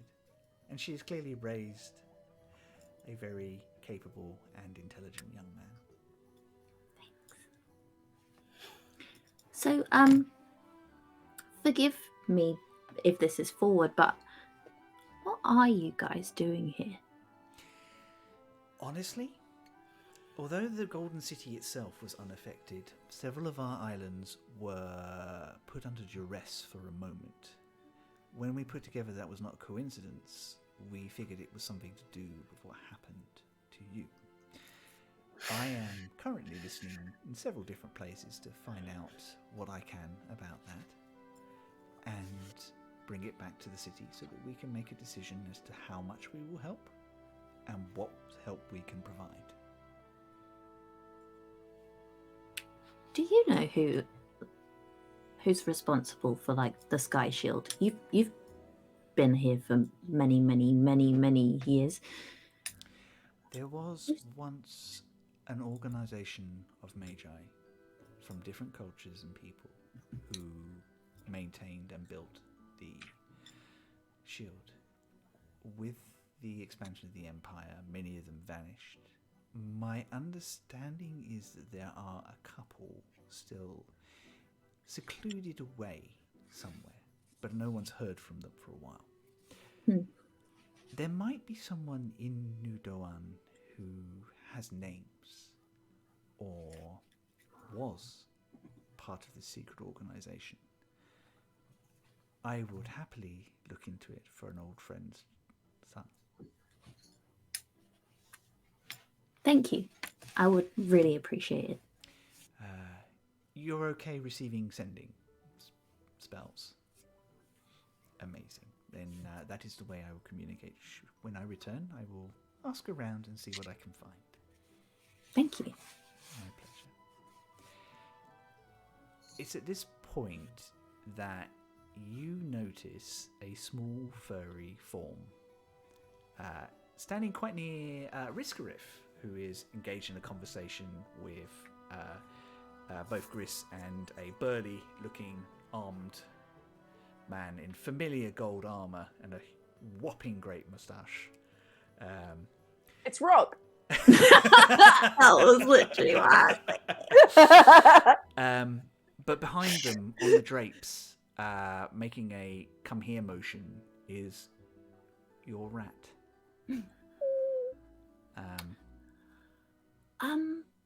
I've taken up more than enough of your time, and I really appreciate you allowing me to speak with you. But I should probably go do more pleasantries. Of course. And, well, if you need a break at all... I thought you were going to say I should probably go and do more pleasant things. I was like, wow. Ooh! No, if I you like the magical elf lady. She's cool. if you need a break at all, come and stand with us. I Thanks. appreciate quiet as much as I do conversation. Me too. And she, gently sort of shakes your hand again and watches you head off. He does an awkward little bow and then leaves. And then kind of shuffles over to Pocket. So Pocket takes one look at you, and you can see that he's quite concerned about something, and he kind of gets his paws up and he makes this motion and kind of points back to the hallway. Okay. I look in the direction he's pointing. Do I see anything? You don't see anything. Okay. I'll sort of... Make me Heads up. an intelligence check versus his performance check. I will roll for him for his performance. Oh, it's not bad. Not versus to sort of see how easy he makes it for you. Just an intelligence check. Yeah, 23. easy. Dang. Something about rabbits, maybe evil. Oh, rabbits. I was like, horns. Evil rabbits? Oh my god. Is this crossover? It's that guy. It's That Scarf one guy. Dickhead. No. No. No. The one, That other dickhead. the Why aggressive, why are aggressive Harington rabbit such dickhead dickheads? from I know, what is it with rabbits in there? Anyway, the one from when you were kidnapped. Oh God. What was his name? Cotton. Cotton, that I was think it. as soon as you kind of put two and two together, I think Eugene, you probably verbally outright say Cotton. And Riskarif and Gris kind of turn and look at you. You're just vaping. You're just vaping. Are you all right, Eugene? You look a little perplexed. Yeah. Have you seen Rok and Ashling anywhere? They went out, I think, whilst we were dancing. Riskarif kind of acknowledged, yes, Rok left with the female dragonborn. Looks like him. Okay, you guys are going to have to come with me then for backup. Okay. She goes, I will just go and retrieve my sword. Yes, but do it quickly. And she kind of hops gently, kind of walks over to one side, and then chats to one of the guards who look back, and then he disappears off, and he comes back with her greatsword, which you've seen before, which and kind of stands off to one side. And the three of you make your way out. And I think probably about this time, at the same time that Ashling and Rok are coming back in with Cambor. Mm-hmm. Oh no, we did that Do we sliding bump? doors thing. Yeah. No. You see each other as each other's paths Oh, across okay. the main entranceway as you come in. Oh, As soon good. as I You guys see- are here. Yes, how was your Oh. dance? Can't talk now. There's that. What that do I need to know how the dance went? What do you Evil do? rabbit. What's what? Evil rabbit. It what? What evil rabbit? What? Come on, have that's you been clearly- drinking? national sign language for Evil rabbit. rabbit. Yes, right. What's? cotton. I think he's here. What? Oh no! Why? What's he doing here? No, that's what I'm going to find out. So you guys came just in time. Fine. Risk, you're off the hook. Oh, Well, hi. if Wait, this what? cotton person is trouble, I think we will come with you to make sure Also- it's delivered. If it's the person we think it is, this cotton, I am 100% sure that he wasn't invited this evening. So, yes. Perhaps. Yep. Cambor goes, Anyway. should I alert the guards or someone? No, I think you should probably we can not handle it. do Not yet. In fact, if you wouldn't mind, Cambor, you should probably just keep things running here and make sure that we have some space to actually find this guy without someone trying to cut in or ask for an autograph from Ashling or something. Absolutely fantastic. I will keep your presence being missing a fun sort of little social game. Well, this sounds dangerous, but and she kind of goes, but you are you, and you are a skilled adventurer now. I'm going to look back at her and go, shh, we're hunting wabbits. Be very, very quiet. And that is where we're going to. Thank God. Ah, dear. Evil Wabbits. The Evil return Wabbit. of Cotton. Oh, God. Guys, Where's Nerogwyn when we need him? yeah, I mean, he just blew Yep. that rabbit up straight away. Vaporized. Yeah, you- Vaporized. Guys, this has been a lot of fun, as always. I have had a blast. It's been a social one, but it looks like it's going to get really interesting soon. Shit gonna get Social real. ones are interesting. I love social social are ones. interesting, but I think like we're going to stretch some muscles out a bit. Whoa. So we will be back next week. Obviously, the week after we are not here, but we will be back for another adventure next week. We've been Some Other Heroes. These three lovely people will tell you what they are up to and where you can find them. Starting with Wayne. Hi. Thank you, everybody, for joining us, and thank you to everybody in the chat. It's wonderful to have you guys here. It makes such a difference. Please check out Wicked Game and Dice and a Slice, our local friends who are incredible supporters and wonderful people. So please do check them out. My name is Wayne Fick. You can find me on the socials as WayneFick01. So please feel free to give me a follow. And my work stuff is at my website, which is waynefick.com. Nice and easy. So thank you. Do you want to tell them about Wild Beyond the Witchlight as well? Yes! Tuesday is Wild Beyond the Witchlight. For more dickhead rabbits. I know. So if you want to see more dickhead rabbits, this one in a fetching blue scarf, apparently. Scarf, dickhead. Please do join us on Tuesday at 6:30 p.m. GMT, where we'll be continuing our adventures in the Feywild as our three adventurers start to narrow in on possibly the cause or one of the causes of all the chaos. We're in Soggy Bottom. Yes, they have entered. They have entered the Soggy Bottom. Sorry, court. Finding Frog Pavlova. Correct. Damn it. Yes, while lusting for a patio. Yes. So yes, if most of that made no sense whatsoever, then please do join us because it'll be a lot of fun and it's always The chaotic. context doesn't help. Not at all. However, on the upside, even if you came in halfway through the episode, it will be just as chaotic as every other thing. So please feel free to join us. See you on Tuesday, please. The Soggy Bottom Boys actually is a wonderful reference, and I hope that Yeah. we do get to encounter them, Rooney. That's amazing. Charlie, would you like to go next, please? Yep.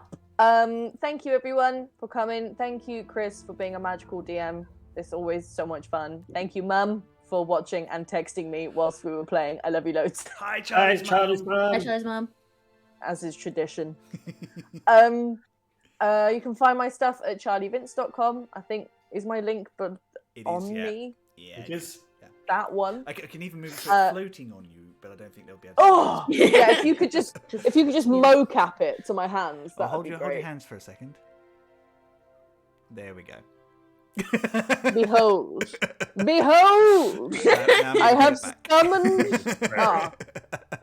was enjoying that. Yeah. I tell you what, we spend no expense on the special effects on this stream. It's mind-blowing. It actually appeared here in my hands. I saw it. Yeah. Yeah, so you can find my stuff there, and all my socials are there, and my shop is there. And I'm not doing anything particularly exciting yet, but just subscribe to my newsletter and keep track of my socials because there will be exciting stuff. Absolutely brilliant. Theo. Hello, that's me. Tell us what you're up to, where they can find you. You can find me and my work at theoblueillustration.com. And once again, in almost less than a month, I will be appearing in real life at another social gathering. What the hell? What? Yeah, I'm actually leaving the house. So if you are a Norwich or nearby person, I will be at the Fierce Babe Market on Sunday, the 24th of April. Yeah, you should come because I'll be there and lots of other cool people will be there. So yeah, come. It is a great market for those of you who are local. It's really cool. It is And very it's at good. the Assembly House. I should probably mention that. It's at the Assembly House, so it's right in the centre of the city near the Chapelfield Shopping Centre. Very cool. So come. Yeah. And I can confirm that Theo Blue is in fact real and is quite lovely in person. Internet famous Theo Blue. Yep. Stop it. Real life famous too. Dear. I've seen the queues at Theo's stall at these markets. There's like a The queue. last one Oh. was mental and so much fun. It was so good. So yes, that will be the weekend. Of course, we are not streaming. Wayne and I unfortunately won't be among the people there that particular time because we will be out of town. But How dare you? I know. Neither will I. I'm out of town too.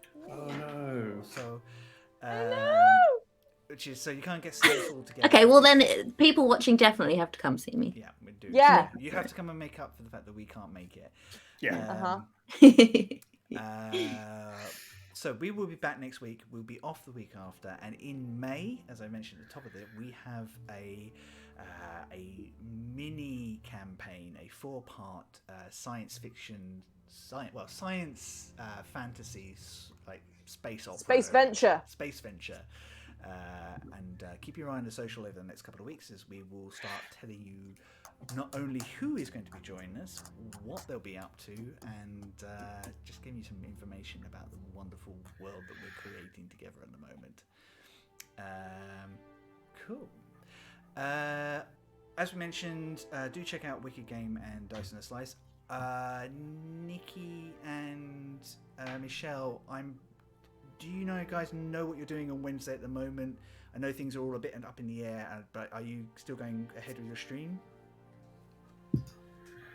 Because they have a new campaign which they do, and they are usually on Wednesdays.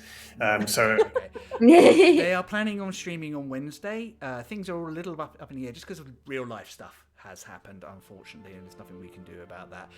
wait, they're real people? They are real people, not just words. Real that I have people with made real up. What lives. the hell? They'll definitely be streaming something, so please go and support them. Also, do stop by and watch listen to Dice and a Slice's amazing podcast featuring some familiar voices at the moment. They are all Nikki. amazing. You're not real, Nikki. Yeah, you're No. gutted. No. I myself can be found at chrismepham.com/links, which has got all my socials and my website stuff and stuff for some other heroes on there as well. It's all in one place. It's all very organized, and I totally didn't do it. It was Wayne.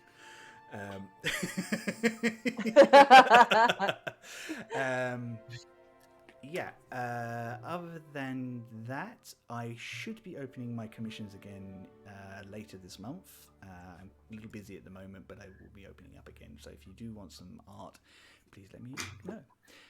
I'm going to stop blathering at you. I'm going to let you guys go off and enjoy your Sunday evenings. You have been amazing. Thank you so much for being with us.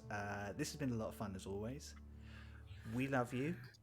Take care of each other. It's rough out there at the moment, but we can make it better just by telling some stories, rolling some dice, and supporting each other. See you next week. Mwah. Goodbye.